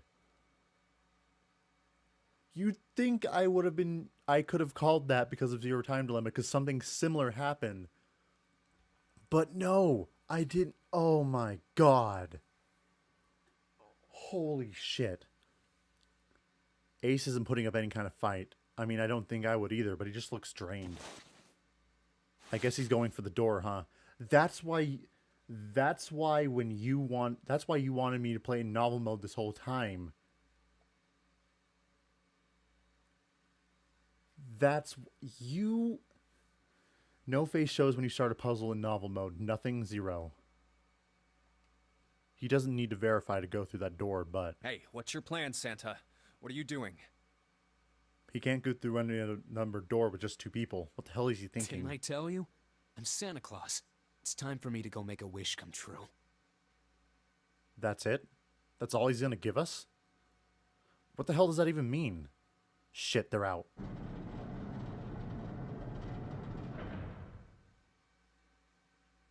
And now the gate's shut. Looks like the rest of us are stuck in here. They're all looking at me. At least Seven's headache is gone. He seems to be alright. Well, I guess there's no harm in trying. Let's see if this door still opens. Damn. Well, it looks like this door isn't opening anytime soon. Oh, you mean we're trapped? Correct. So it would seem. What the hell is Santa trying to do? Oh my gosh. Oh my gosh, what? Have you considered where we are? There can really only be one thing Santa would do now. No. No, you can't be serious. Oh, but he is. Shit, we gotta do something. Maybe we can still get out through door 9. There's the red. Alright, we can do this. I just gotta... No, it's not gonna work. There's no way. The 5 of us can't open this door. Is there any combination that'll work? Junpei, can I borrow your pen and notebook? Sure, why not? I don't think I'm gonna need them. Well, she certainly looks purposeful. Looks like she's writing equations, a lot of them. She doesn't look very happy. What? Hey, no need to be ripping out pages like that. Jeez. What the hell are you doing, Clover? Give me that! Alright, at least 7 got it away from her. Maybe now I can get a look at what she was writing. Let's see. 2, 4, 5, and 7. That means that Lotus. What? And there's no other way? Lotus actually isn't such a bad person. She was a bitch, but it was to survive. Yeah, I realize that now. She had kids. She was just trying to get out of there as fast as she could to get back to her kids. I came to be okay with her. I came to be, cool with her as a character. But I don't want to leave her in an incinerator to fucking burn to death. Lotus. Looks like she figured it out, though. This is just too cruel. It's okay. Go. No! No! Lotus. Come on, you know we can't do that. Oh, don't give me that. I'm sure you'd love to get rid of me. Fuck no, I wouldn't. God damn it, you idiot! Whoa, where the hell did that come from? Looks like she expected that about as much as I did. Without... if you're not... Look, it'd be bad, alright? For a cop, he sure doesn't have much confidence. Bad? Yeah. If there weren't assholes like you around, I'd be out of a job. Uh-huh. Look, I'm just not leaving you behind, alright? End of story. 7. Wait, we still have Snake in here, don't we? He's right. I'm not leaving you either. Me too. You didn't honestly think I'd abandon you, did you? You're all idiots. Well, yeah, because Snake still has his fucking prosthetic, so he can just fucking pop that shit off. Act as tough as you want, Lotus. We can all see you're about to cry. That being said, however, I doubt we would be able to open the door anyway, even if we were to leave Lotus behind. Huh? Why? I trust you remember what happened to Ace? I couldn't, see exactly what happened, but I was able to guess what he was attempting to do earlier, at the Red. Oh, yeah. No! What is this? Why? The digital route should be 9! It has to be 9! A fun fact, in the DS game, the narrator was the bottom screen and the Junpei was the top screen. Really? Then why? Why isn't it opening? Just to see, why don't we give it a shot? Give it a shot. Yes, that is what I said. You could only use the bottom touchscreen. Okay. The twist was made for the... Oh, that's what you meant by it's a twist that this one could never replicate. Gotcha.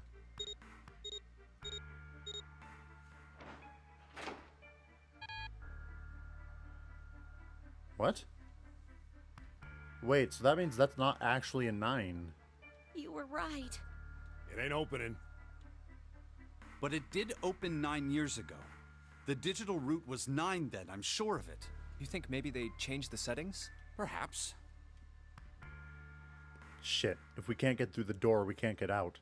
The walls are way too high, there's no way in hell we can get to that hole 7 popped out of 9 years ago. All we can do is stand here and stare at the door with a 9 on it. I guess this is it. This is the end.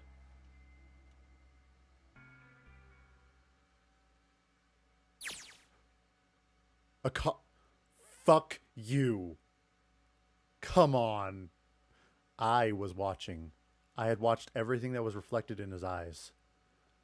I was listening. Every sound that vibrated in his eardrums, I heard. Smell, taste, touch. I felt everything he felt. I knew. I knew everything about him. What he was thinking, what he was feeling, what he was sensing. All of his feelings and worries and fears became mine. My mind, my consciousness was inside of him. Through the morphic field set, we were resonant, and we were as one. The childish way of describing bodies, comparing bodies to pizza dough. I was him, and at the same time, I was an observer.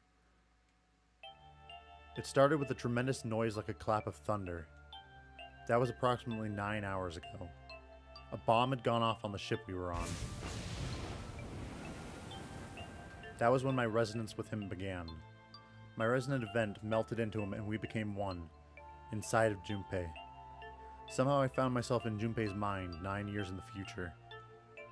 But I didn't lose myself. I was living in two realities at once. One was the present and the other was the future. Perhaps you can think of it as two movies showing on the same screen at the same time. Eventually it becomes difficult to separate them and determine which movie is which. However, if I concentrated, I was able to focus on one or the other. That was why I was able to grasp what was happening in front of me. Come on, over here! That was my brother, Aoi. He was yelling. I followed him. Around me were 7 other children. The first Nonary game tested communication through space, this one through space and time. They all looked like they were about my age. Come on, hurry up! We ran down a long straight hallway and burst into a large hospital room.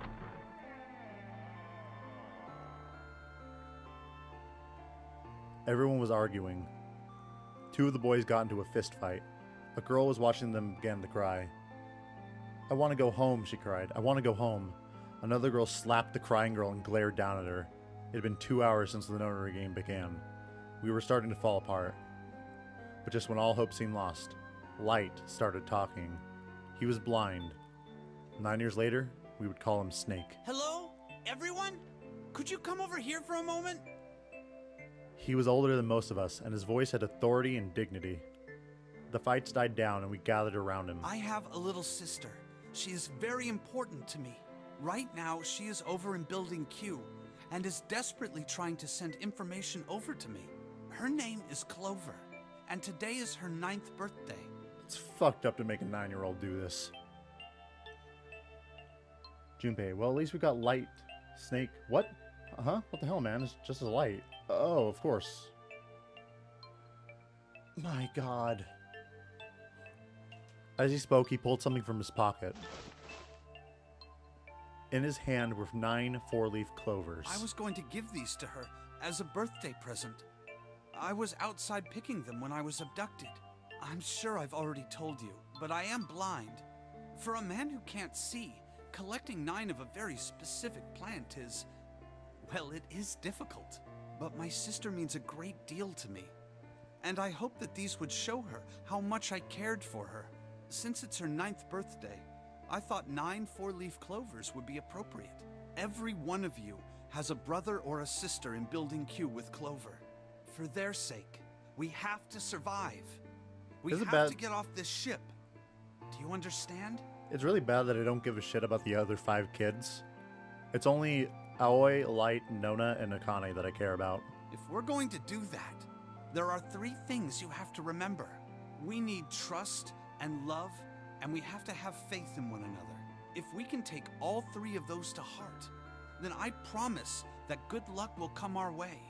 Did you know that the leaves on the 4-leaf clover mean faith, trust, love, and luck? Okay, good. I'm not alone in that. Nice. I'm glad I'm not the only one who does not care about anyone. Oh, and no wonder Santa fucking hates these words. Because these words were, like, said to him. They gave him hope. And then his sister died. Those words are leaf words. So if you believe what I've told you, and you understand, then I want you each to have one of these. They're a promise between friends. He gave a clover to each of us. I took one too. Eventually, he was left with only a single 4-leaf clover. He had one last thing to say. Now, don't ever forget. So long as you have that, we will always be connected. Do you understand? When he finished, the tension of only a few minutes ago before was gone. We were calm. If you multiply the coffin password with 9, then you get 12945078 and 9, everyone's true bracelet number. Oh, so there were 2 9s. But wow. After that, we ran around the ship for a while longer and opened several of the numbered doors until we finally found a door with the number 9 on it. In fact, there were 2 doors with 9s on them, and we found them in the chapel. We split into 2 groups and walked through the doors.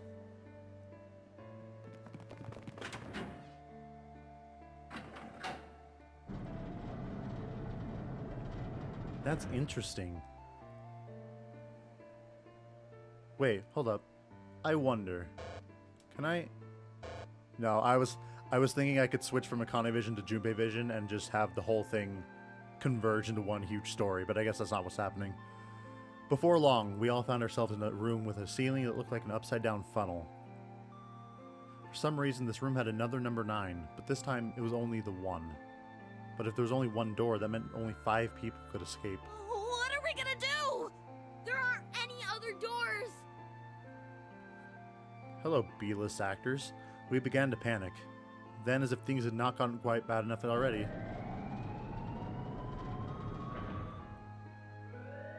Warning. Warning. Emergency incineration command has been acknowledged. Automatic incineration will take place in 18 minutes. Please evacuate the incinerator immediately. oh wait, hold on. I'm reading that password again. So it says 12945078 and 9. If that's everyone's true bracelet numbers, that means we swapped them. Ace was actually 9 and Akane was actually 0. Repeat. Emergency incineration command has been acknowledged. What? What's happening? What did that thing say? That didn't sound good. My brother Aoi swallowed hard and answered. I think it means this room is gonna burn. Burn! The plaque on the door says incinerator, and that voice said that the incineration is about to start. And incinerate means to burn. No! Help me! Abject terror filled the room as everyone began to scream and cry. 9 doors doesn't mean there are 9 doors, but multiple doors with 9 on them. There's 3 9 doors.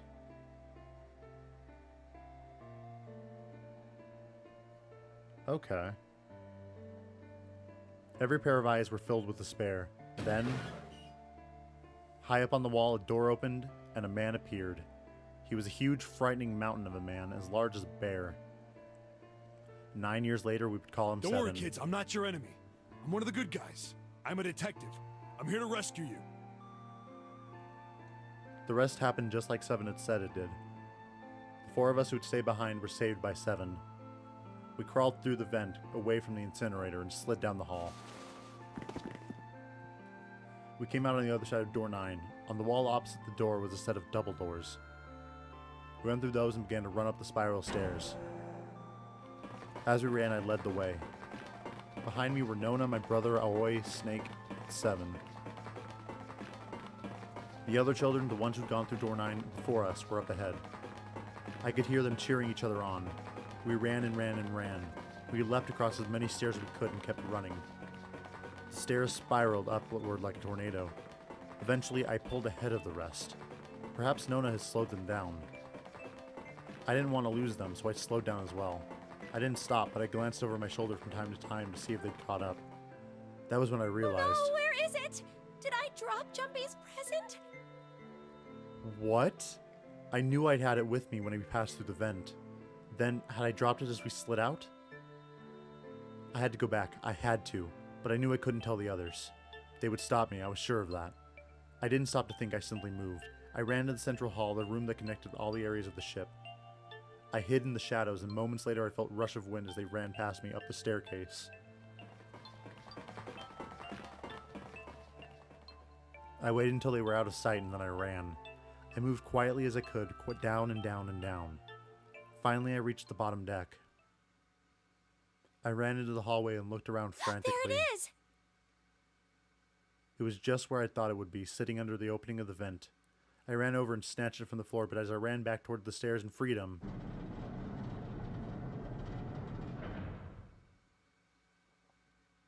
the door to the incinerator opened and a man stepped out. It was Hongo. Gintaro Hongo. 9 years later, we would call him Ace. Ah, how wonderful to see you decided to come back. His smile made my blood run cold. It looked mechanical, as if someone had simply pulled the corners of his mouth. Come with me. We must continue the experiment. I shook my head, eyes wide. Slowly, I began to walk backwards. 1 step, 2 steps, 3 steps. Then I spun around and broke into a run. I felt Hongo's hand close over my left wrist. I said, come with me. There was an edge of insanity to his voice now. I pulled as hard as I could. No! Stop! Let go of me! Let go! I shook my body and flailed my arms, trying desperately to get Hongo to let go of me. But I was still only a child. I was no match for a man like Hongo. Stop struggling, goddammit! Do as I tell you! I do not like Ace. I do not like him at all. He heaved on my arm, trying to pull me into the incinerator. I screamed. Help me! Somebody help me! Then suddenly, Akane! the door to the stairs flew open. My brother always burst out of it. Behind him came Seven and Snake. Akane! He cried my name again as he leapt toward Hongo. You came back! But then, Ah! You're too late, idiot! Ace, that line. Hongo threw his full weight against my arm, pulling us both into the incinerator. The force of it threw me to the floor. I scrambled to my feet and looked toward the open number 9 door. Hongo stood between it and me, but behind him I could see my brother, his fists clenched. But those fists never reached Hongo.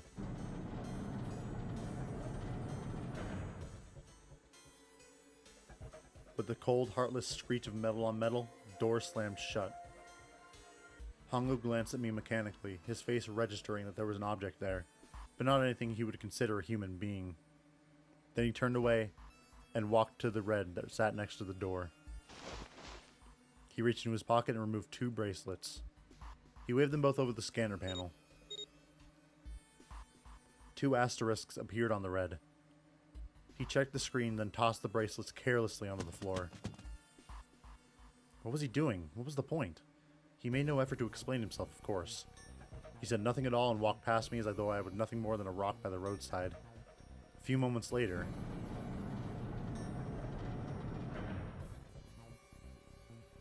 the 2 other doors slid shut as well. Wait, what was the point of him putting the 2 bracelets there? Faintly, I could hear someone pounding on the door behind me. I turned around and ran toward the door with the 9. Akane! Akane! Are you okay? Give me just a second, I'm gonna get some water because my throat is dry as fuck.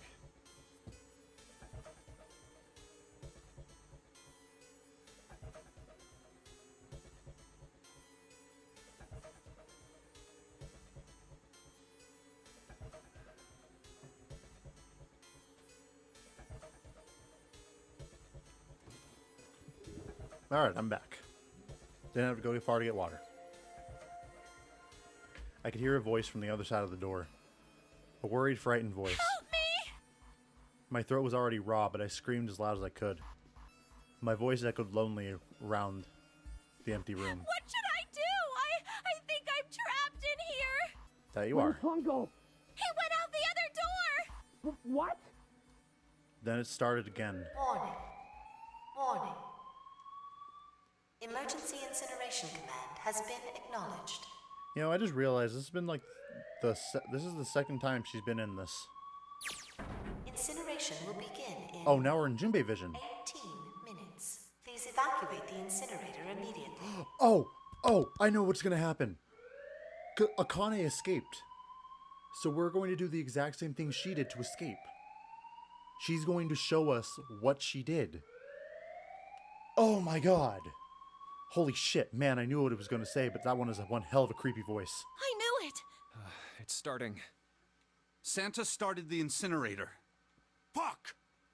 Man, I never thought I'd hear that damn voice again after 9 years. What the hell? What the hell? What in God's name are you talking about? It's 9 years this and 9 years that, and when it's not 9 years something, then you're talking about some sort of fucking experiments. You aren't making any sense. Lotus, I was just saying that I was accepting of you. Please don't. Just stop. I'm sorry, Lotus, but we really don't have time to explain it right now. I promise. I'll tell you everything once we get out of here. But... Incineration will begin in 17 minutes. You know what that means, right? Incinerate means burn. I'm what aware. kind of idiot do you think I am? I know what incinerate means. Well, God damn it! Okay, fine. I won't ask anything else. Talk about whatever you want. Thank you. But you have to do something for me. 7, figure this out. What? Why me? Just shut up and stop this thing. They better get together after this. How the hell?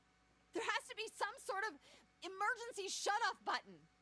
There isn't anything like that. How the hell do you know? Because I looked for it 9 years ago. Yeah, Lotus isn't happy about that. Can't really blame her. Wait. The floor. It's moving.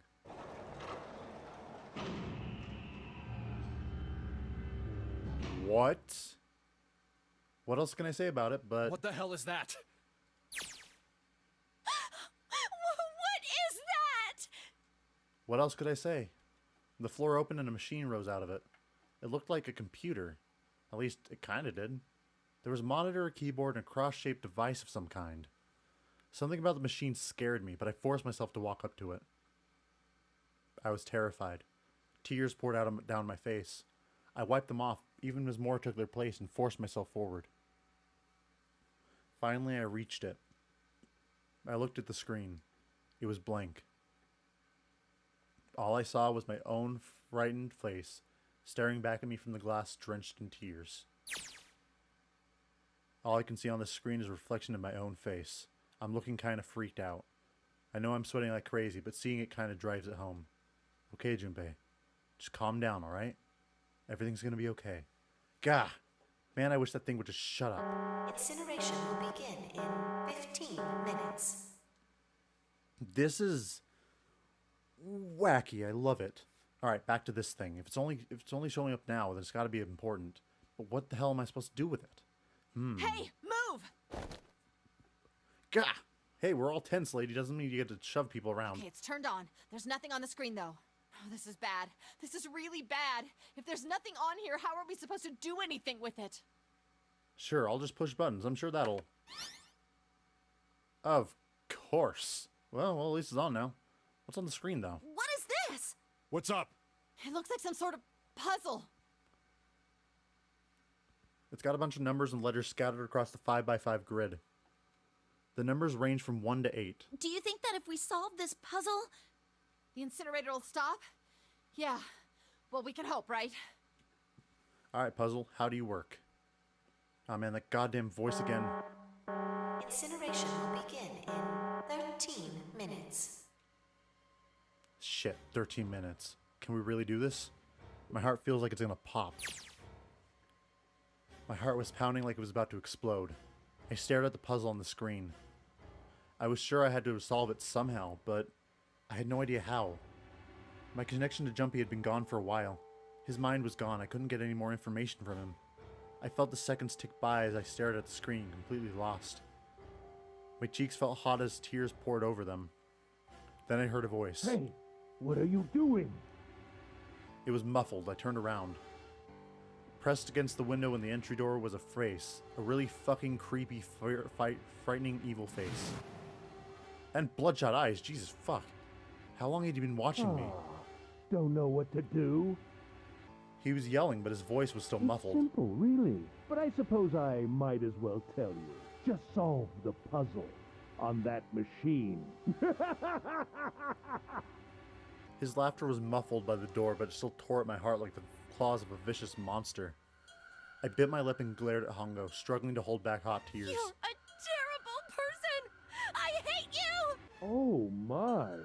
How could you call a gentleman such as myself a terrible person? That's not very nice. Go fuck yourself. I'm quite fair. I don't use tricks or play dirty. We're not even going to say anything about that. See? I've even left you a way out. A way out? Didn't you hear me? All you have to do is solve that puzzle. Do that, and you can stop the incinerator.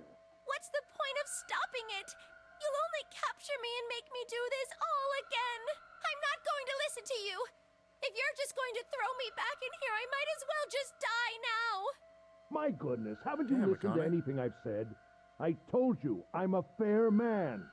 Huh? If you solve the puzzle, the verification function of the red will in turn activate. If this experiment is to deliver valid results, there must be a chance of success. If you succeed, you will escape. The verification function of the red? Then I remembered.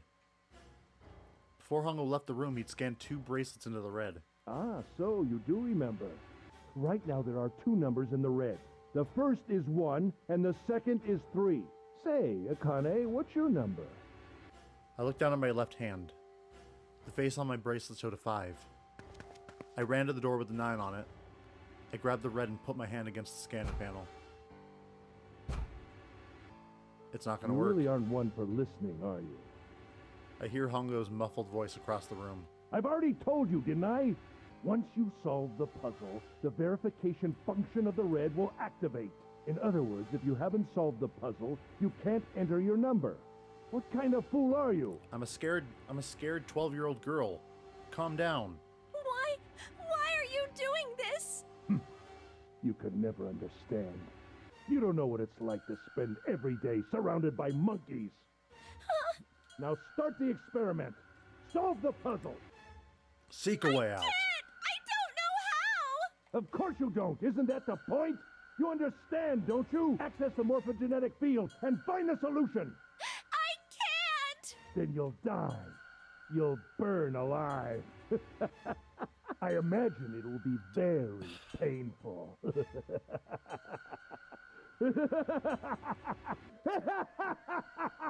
It's not that funny, man.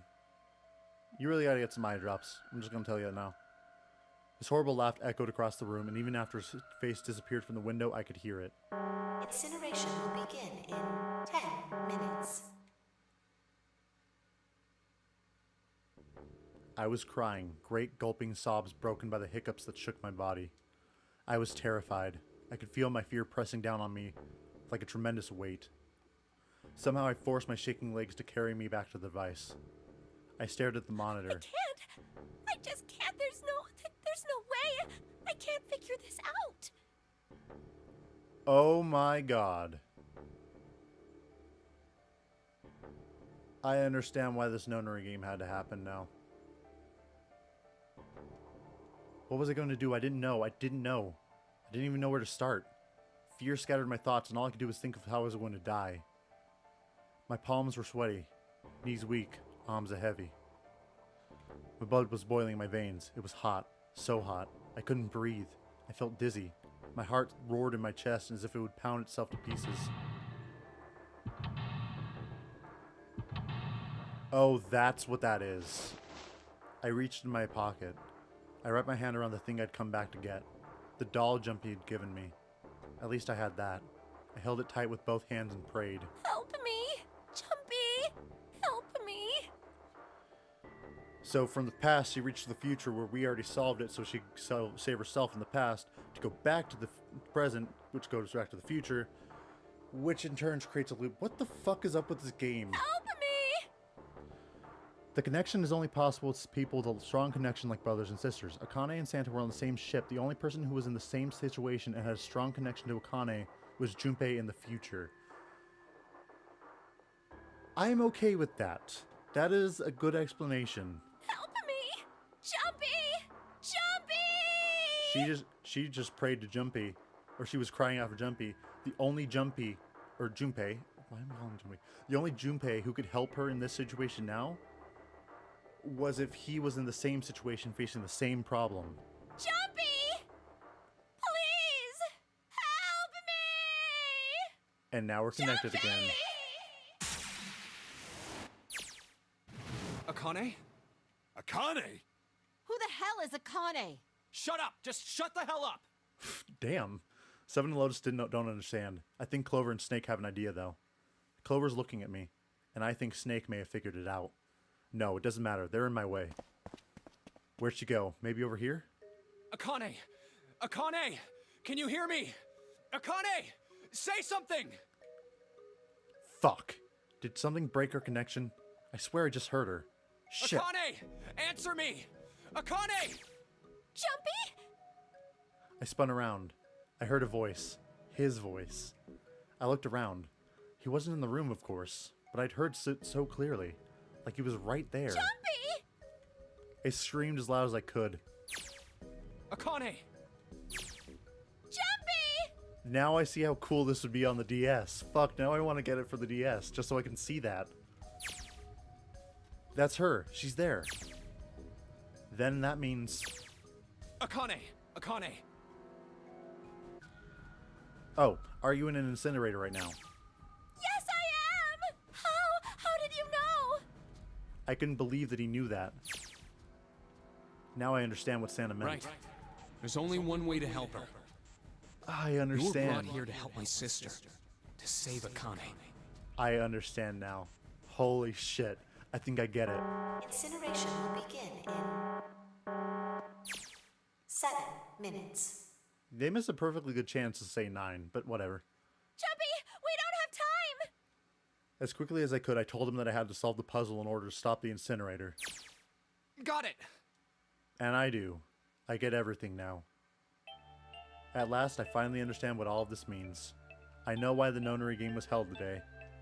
I know why we were kidnapped and brought here. It was all for this moment. All of this was planned out to lead to this one moment. Oh my god. This is insane. I can't believe it, but there's only one possible answer. June is... Zero is... Akane Kurashiki. She recreated the history of the future she had a glimpse of 9 years ago. She tried to save herself that way 9 years ago. No, she's trying to save herself right now. That means there's only one thing for me to do. Even if this is all some sort of insane plan, I will save her. I will save Akane Kurashiki. I must save her, no matter what. Incineration will begin in 6 minutes. The voice reminded me of how much time I had left. Jumpy! Yeah, I know. Just hang on, alright? I promise I'll get you out of there. I'm not gonna let you die. I promise. So don't worry, alright? Just give me a few minutes, okay? This is basically the coolest version of the love is stronger than space and time trope.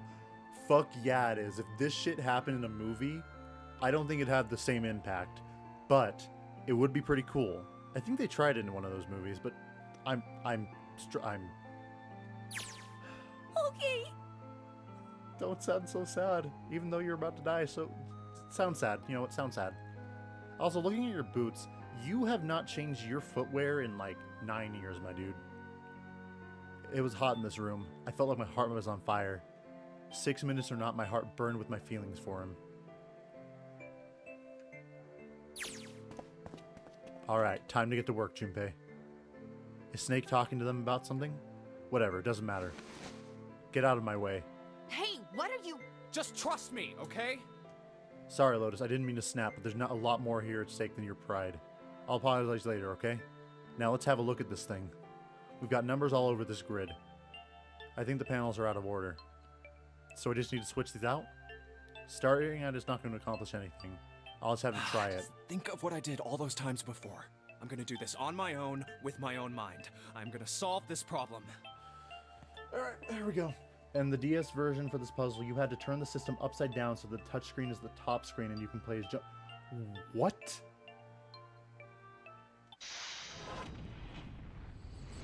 Oh my god.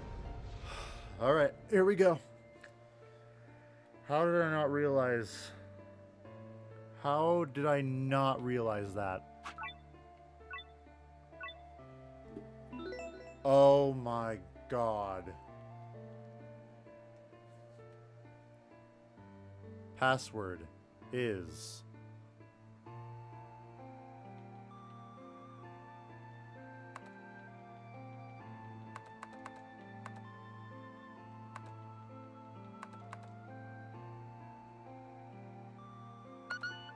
Okay, so I was wrong.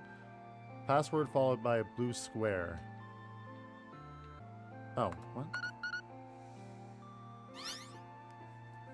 2 plus 4 plus 5 plus 7. What the fuck? Yes, that's it. Akane, did you get it? Okay. I may be an idiot. I don't have any defense. I'm just an idiot. I'm just a man. Yes, I did! I solved it! I mean, really, you solved it for me, but I copied everything you did! First try, yep. There was no doubt about it. Now I just have to press enter! Then what the hell are you waiting for? Push it! Okay, I will! Thank you. I hit the enter key. Emergency shutdown command has been confirmed. Incineration system has been disabled.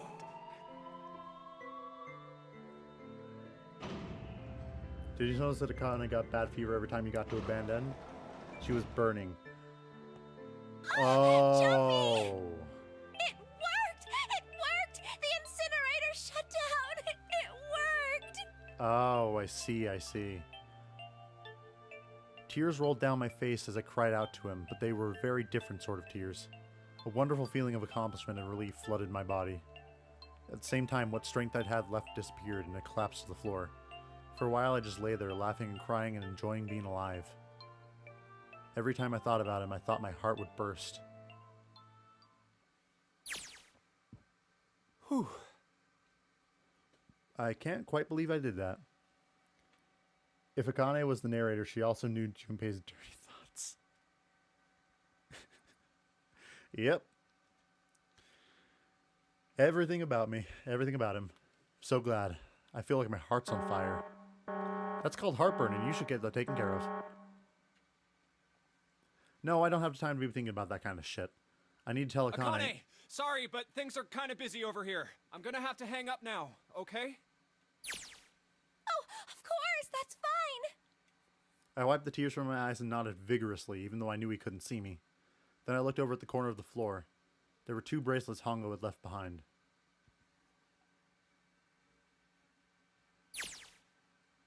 Now. Well, Seven and Lotus don't look particularly happy with me. Not a very nice look to give someone who just saved your lives, guys. Junpei, are you... Okay? Shut it. Right, okay. Right, okay. So maybe they have the reason to be pissed off. So what if I haven't pressed the enter key yet? Alright, nothing holding me back now. Here goes. Wait. Incineration will begin in 90 seconds. What? It doesn't sound like it's stopping. What the shit? Why isn't it stopping? Okay, maybe I didn't hit the key hard enough. Just hit it again, and again, and again. Okay, that's not working either. The alarm's still going off. What the hell is going on? I've got all the right numbers in the right boxes. It's perfect. So why the fuck isn't this thing stopping? Incineration will begin in 60 seconds. God damn it. Wait, of course. That's what the numbers that showed up after the puzzle man. Snake, Clover, Me, 7, and Lotus. And then, door 9. No, that's it. The number on the door isn't a 9. It's not even a number. It is hidden, but an exit can be found. Seek a way out. Seek a door that... Holy shit. Of course. Then we just have to put the right number into the red and... Incineration will begin in 30 seconds. Run, guys! Get to the door! Run! Oh shit, oh shit, oh shit, oh shit, oh shit. Don't have much time. Man, I sure hope they can just trust me on this one or we are all fucked.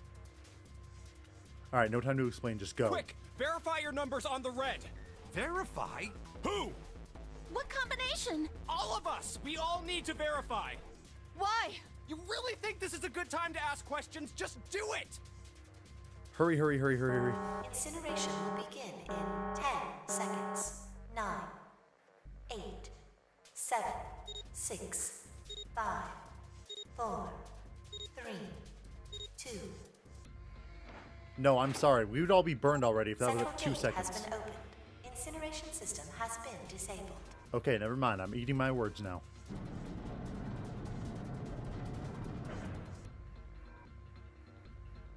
Oh, thank fucking Christ.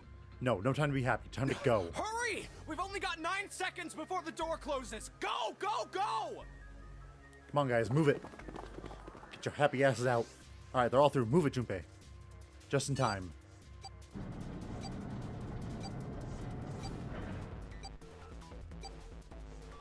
And there goes the door. No, don't calm down yet. You're not done. We've still got to find the dead. And we found it. So, it only said seek a door that carries a 9. It didn't say seek the numbered, not the numbered door. It just said seek a door that carries a 9.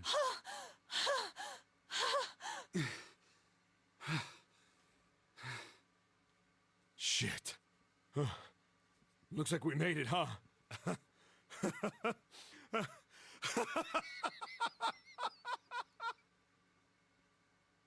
But so, I still have a question. Where did Akane in this time go? She disappeared and we haven't really gotten any closure on that yet. Looks like Clover and Lotus are totally out of energy. Snake is shaking his head wearily. I just want to take a nap, Akane! Akane! Can you hear me? Akane! I want to tell her we made it. I want to tell her how good I feel. But nothing. She just bailed when we didn't look. Fair enough.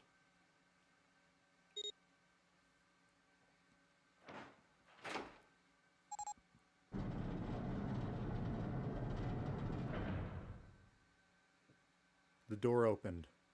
Standing in front of it was my brother. Akane! Oi!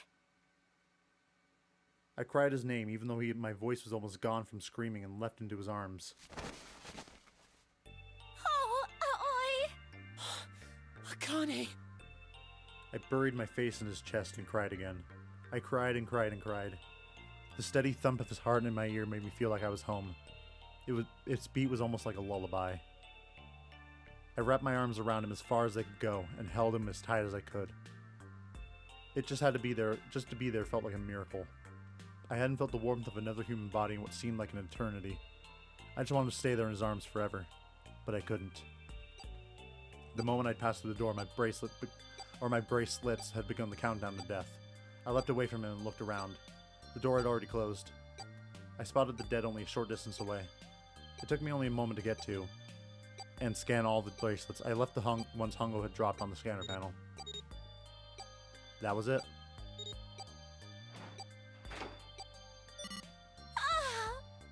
I took a deep breath and looked around again. The huge detective who we'd called 7 in 9 years and Snake, the blind boy, were looking at me. They seemed to have been utterly stunned by my sudden appearance. Their eyes were wide and their mouths were hung open. Alright, let's get out of here. If we don't book it, we might run into Hongo again. I always was right. It was time we got moving. The mention of Hongo seemed to jar 7 and Snake out of the surprise, and they nodded. We took off running up the spiral staircase to freedom. Time for more running. But if they can get us out of here, no wonder we're running so hard. My heart's beating so hard I can barely hear. God, I can't wait to breathe real air again. Huh? Is 7 talking? Hey, Junpei, can I ask you something? What's up? That door, the one with the 9 on it. Why'd it open? Yeah, all 5 of us verified our numbers on the red. 2 plus 4 plus 5 plus 7 plus 8 is 26. That makes our digital route 8. It shouldn't have opened. That's not like you, Lotus. I thought you would have figured it out already. Huh? Why? Because you were the person who taught me about the idea of bases. Bases? Yeah. What are the 2 numbers in base 2? 0 and 1. How about base 10? That goes from 0 to 9, right? Then how about base 16? 0 through F. After 9, it starts at A and goes from there. B, C, D, etc. You're right. In other words, A in base 16 is 10 in base 10. B is 11, C is 12, D is 13, and so on. So, what about it? You don't get it? What if we keep going with that pattern? What if you go way past base 16 all the way to base 27? Base 27? Yeah. Well, the numerical digits are the same, so I guess you'd add alphabetical digits. E is 14, F is 15, G is 16, H is 17, I is 18, J is 19, K is 20, L is 21, M is 22, N is 23, O is 24, P is 25. Yeah, and? What comes after that? Oh, Q. Oh my god, it was a Q. 26! And what does that mean? That wasn't a 9 on the door. It was a Q! A fucking lowercase q! Oh my god. Yeah, that's pretty much it. 9 in Japanese is Q, which sounds like Q. Okay. I guess to put it another way, you could say that it was a 9 in base 10, but a Q in base 27. Time for more running. God, my thighs are killing me. I swear, any moment now I'm gonna tear a muscle. I feel like every single cell in my body is dying for air. Damn, every breath I take is a chore now. I feel like my lungs are gonna burst. Maybe just a short rest? No, can't stop. Don't have the time. Come on, legs. There can't be many more of those steps left. Let's run. Run like a bullet down a rifled barrel. Like a tornado cutting through a sea of clouds. Also, I can now see why you said it was going to take 4 hours. My god. Akane kept insisting we could all make it out. Yeah? Now I know why. Finally.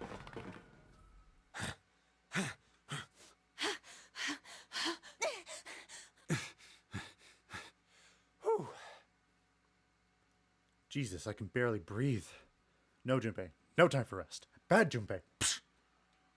Pull yourself together. You're almost there. All right, I'm gonna open it. Yeah.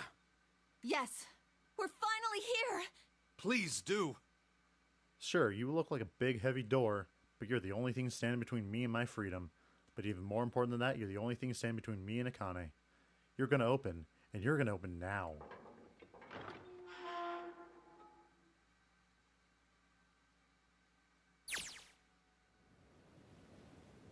I felt a hand on my shoulder. It was Aoi's. He gave it a small, reassuring squeeze. I was so happy I felt like I could melt. My heart was at peace. And not only because my brother and I were back together again. Thanks to the huge detective, all 9 of us who had been kidnapped were finally able to escape from the gigantic. On the distant horizon, we could see the faint outline of the ship as it sank. It gave a thunderous roar as it finally slipped beneath the waves. Its last cry echoed out across the ocean, and then it was gone. It's over. Aoi whispered. Yeah. It was over. It was finally over. Or was it? Was it really? No, that was wrong. That wasn't it at all. I was sure of it. This wasn't the end. It was only the beginning. This was only a prologue to what would happen in 9 years.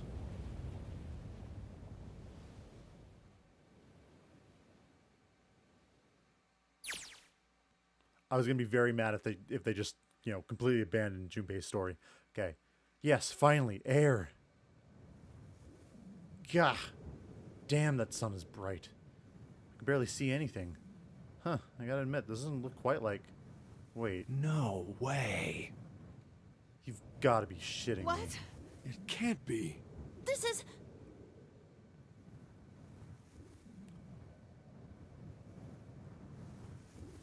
What?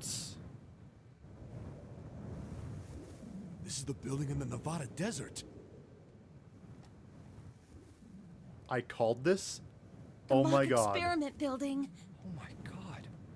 This whole time we were in building... Yes! I call this shit that I have no earthly business knowing about. But I can't solve the simplest shit. What is... Sure enough, that was a desert out there with mountains all around it. Hello there, sun. Boy, am I ever glad to see you. I don't think I've ever been so happy to see a sunrise. Huh? Did I just hear something fall? Right, our bracelets. I guess I've never really got a good look at the underside of one of these. Let's see what's inside you. Just a little electronic chip, like an ATM card. That's it. There's nothing else. Nothing that even looks like a detonator. There was never a detonator to begin with. Figures. Jumpy. Heh. Guess I must be pretty crazy about the girl if I'm thinking I'm hearing her voice in the wind. No risk of drowning, no risk of exploding, and Ace was the only one who caused death in this game. Oh my god. Oh, it's over. There's an epilogue? Okay, cool. I would skip the credits, but I just want to say something like, okay.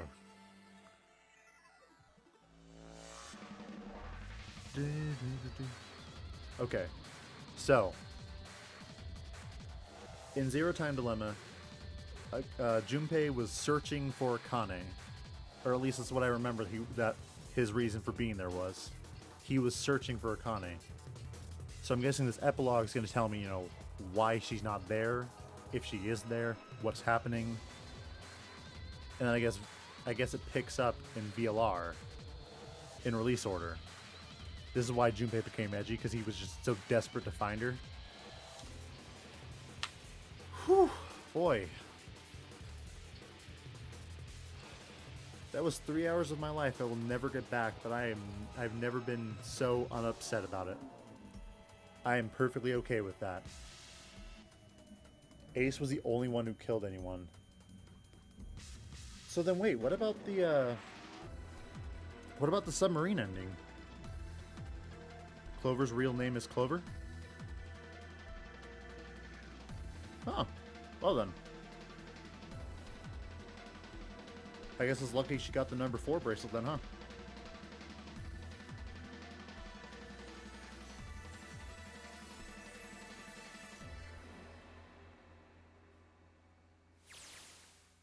Oh, here we go. Are you okay? Oh yeah, I'm fine now. That was Ace 2? Oh, so we faked his death. Oh, come on. This is nothing. Really? Yeah. You don't look okay. It was just before the end of elementary school. Jumpy and I were sitting next to each other on a small hill looking down at the town as the sun slowly set. I knew it. Or, well, I didn't know it at the time, but I know it now. How does it look then? He was half serious, half joking. I thought about it for a minute first. Well, let's see. You look fucked up, kid. Dude, you look fucked up. It looks like you kissed a toad and got warts, but then they just kept growing and growing and growing. Way to rub salt in the wound. What does that even mean? Junpei grinned and... Ow, ow, ow, ow. See? I told you you're not okay. You're too reckless. You can't beat 5 8th graders, Jumpy. That's crazy. Yeah, but I couldn't just stand there. I mean, don't you think so? I had to do something. Lotus looks like a belly dancer because she was kidnapped when she went to a belly dance workshop. Is that actually?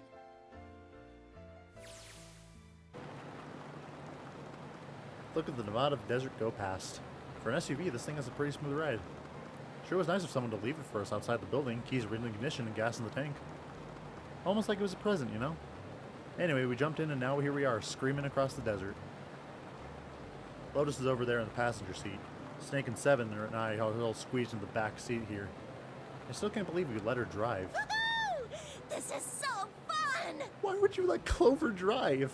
This is so awesome! Driving is so great when there's nothing around, and there's no speed limit. Hey, Clover, watch those bumps, all right? This car jumps even a little, and I think I'm gonna get crushed to death. Hey, shut it. I can't help if I'm big, all right? Suck it up. Why don't you drive, Seven? I'm a cop. I ain't gonna break the law. You're in the desert. He doesn't have an international license. What? What? What? Yeah, but you could have sat in the passenger seat.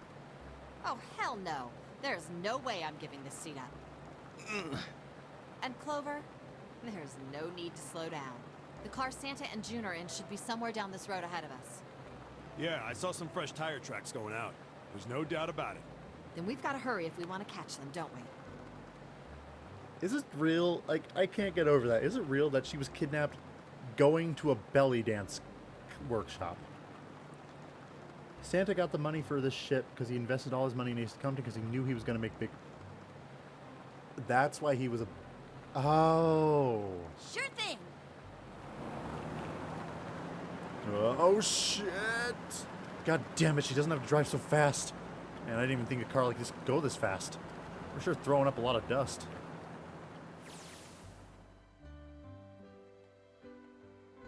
It was a couple hours after we'd run into the junior high students. They'd been hiding in the bushes in the back of one of the hills, drenching a kitten in gas. What the fuck? Lotus's status was confirmed in the Q&A. Alright. I mean, I ain't complaining. I didn't hate it.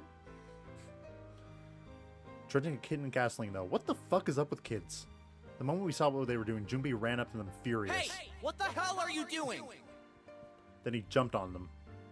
He quickly scooped the kitten and tossed it to me. I caught it and ran for the police station as fast as I could. Help me! Officer, please! You have to come with me! The policeman and I headed back to the hill. All we found was Junpei sprawled on the ground with a face covered in big swelling You lumps. couldn't run away after you threw the kitty to me? He stuck his tongue out through the hole in his mouth where his tooth had fallen out. Yeah, I guess I coulda. Then why didn't you? I didn't want to.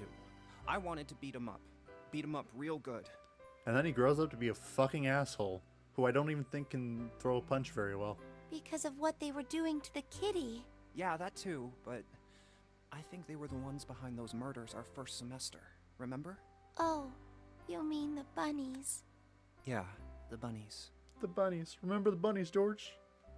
He plucked some grass from the ground and tossed it into the wind. They asked me what elementary school I was from, so I told them. And then they said they'd do the same thing to you that they did to the rabbits. Junpei beat Carlos? True. And that's a pretty even match if that's the case, because considering Carlos was a fucking firefighter, so he didn't exactly shirk physical training. I couldn't forgive him for that. Oh, so they threatened her. They threatened her well-being. Hey, there's still some stuff I don't get. Of course, they probably don't know any more than I do. Like Ace. Well, I guess I should say Kentaro Hongo. Why did he create the Nonary project? Anybody? Any ideas? Why don't you ask him yourself? Well, yeah, I guess it could. He's still in the trunk, I assume? They have him in the trunk. Yeah, he is. Still tied up, I'm assuming, with his mouth taped shut. His eyes just look empty. No emotion. It looks like he's just given up. I wonder if he even cares what happens to him anymore. Hey, were you listening to us? Yeah, go ahead and try to pretend you weren't, you old bastard. Let's get that tape off your mouth. Come on, I know you were. Answer me. You could at least look at me when you talk, man. I only wanted to see the faces. Human faces. What? I thought if I could gain the ability to access the morphic field set, then perhaps I could see faces. At least you have a motive?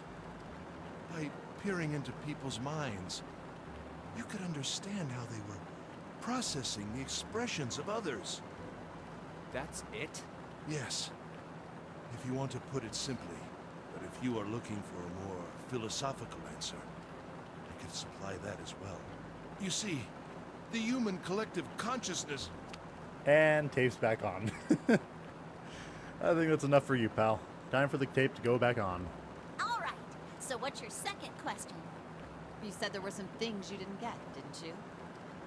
Well, somebody's a little nosy. Well, my next question doesn't really have anything to do with you two. This is for you, Seven. It's about the whole Alice thing. What's the deal with that? Well, you see, 9 years ago, after I escaped from the Gigantic, This is what I wanted to Oh, this is what I wanted to do to Delta. Just tape him up in the Nevada desert and drag him across the Nevada desert. I kept going after Hongo on my own, hoping I'd catch him when he finally slipped up. And during the course of my investigations, I learned a lot more about the Gigantic. I also found out about Bourdain and Alice. You're not really answering my question. Was there actually a girl who wouldn't melt at room temperature? Oh, sounds like Hongo has something to say. Alright, fine, I'll let you talk, but you gotta behave. What? Alice doesn't exist. 9 years ago, I found Alice's coffin behind the library on the bottom deck. There was nothing in it but the root of a peculiar plant. My research determined that it was a member of the genus Mandragora, of the family Solanaceae, and was able to extract a particular alkaloid from it. I used that extract to create Soparin. Oh. Its creation was a tremendous boon to my firm, and we grew rapidly. And we're gone. Shit, this is gonna go on forever. Tape's going back on, Hongo. The rest of my questions can wait a bit. For now, I think I'll just enjoy the ride. Here, this is for you. What's this? This is a for you doll. His name is Junpei. His name is Jijunpei. Jumpy pulled out something from his pocket and shoved it out his arm toward me. In his hand was a doll made of yarn small enough to fit in his palm. Jumpy, are you sure it's, for you, doll? Huh? Yeah, the lady at the shop said so, so that means it's for you, right? Are you sure it's not a voodoo doll? Wait, what?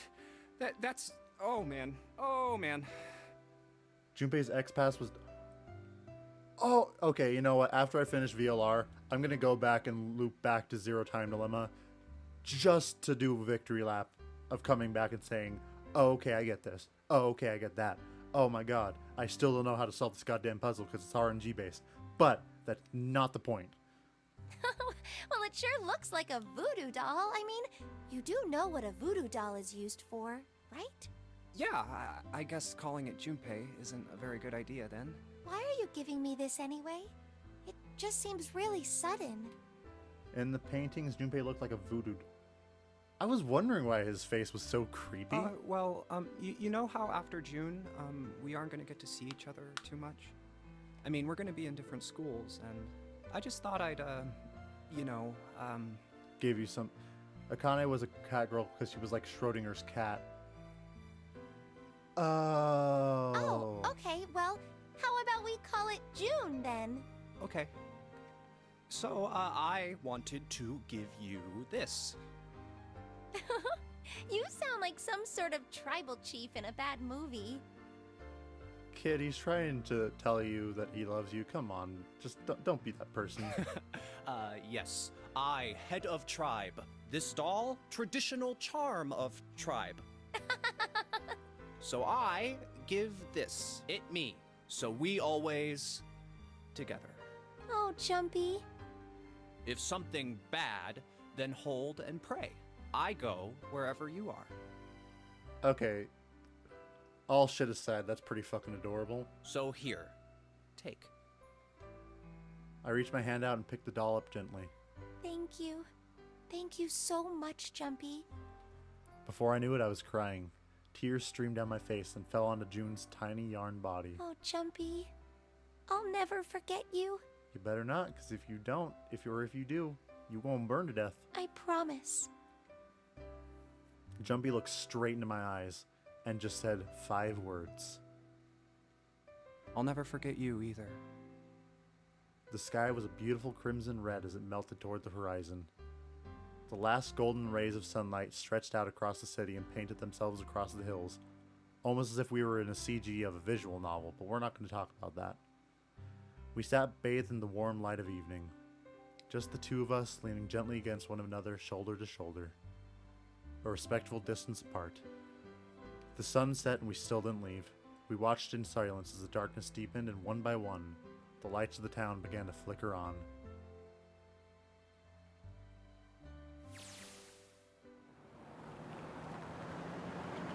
There's still one thing I don't get. That's honestly, like, that's adorable as shit. Like, no joke. To be honest, it's one of the biggest mysteries as far as I'm concerned, and also the only one that's really important. It has to do with June and Akane. 9 years ago, she died in the incinerator on the Gigantic, but she's still alive now as June. But how? Was it because I tapped into the Morphic field set and saved her 9 years ago? Alright, let's make some kind of insane sense. If I did that, then... how do I make sense of what Seven remembers? Snake makes sense. He was blind. He couldn't have seen her body anyway. But Seven, he said he was sure he saw it. Does that mean there's some kind of historical discrepancy? Or, wait, maybe that's not it at all.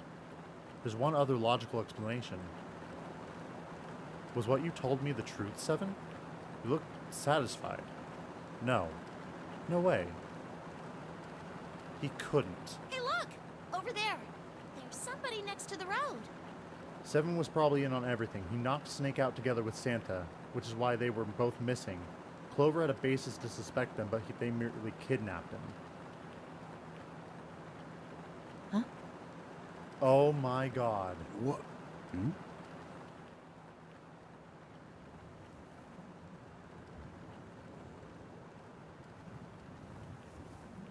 Oh my fucking god.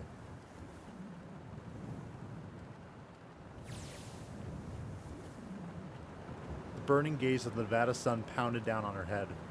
The desert around her rippled with heat. Standing there on that shimmering plain was a woman, her arm out and her thumb up.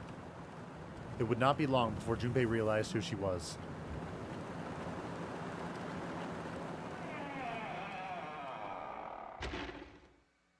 What? That was Alice. Seven's amnesia was bullshit. The convenient remembering things makes sense. It does. Don't forget your towel. Would you like to save the info you obtained during the playthrough? Absolutely. So, that was 9 hours, 9 persons, 9 doors. I hope to see you in VLR. Thanks again for watching, and you have a good day.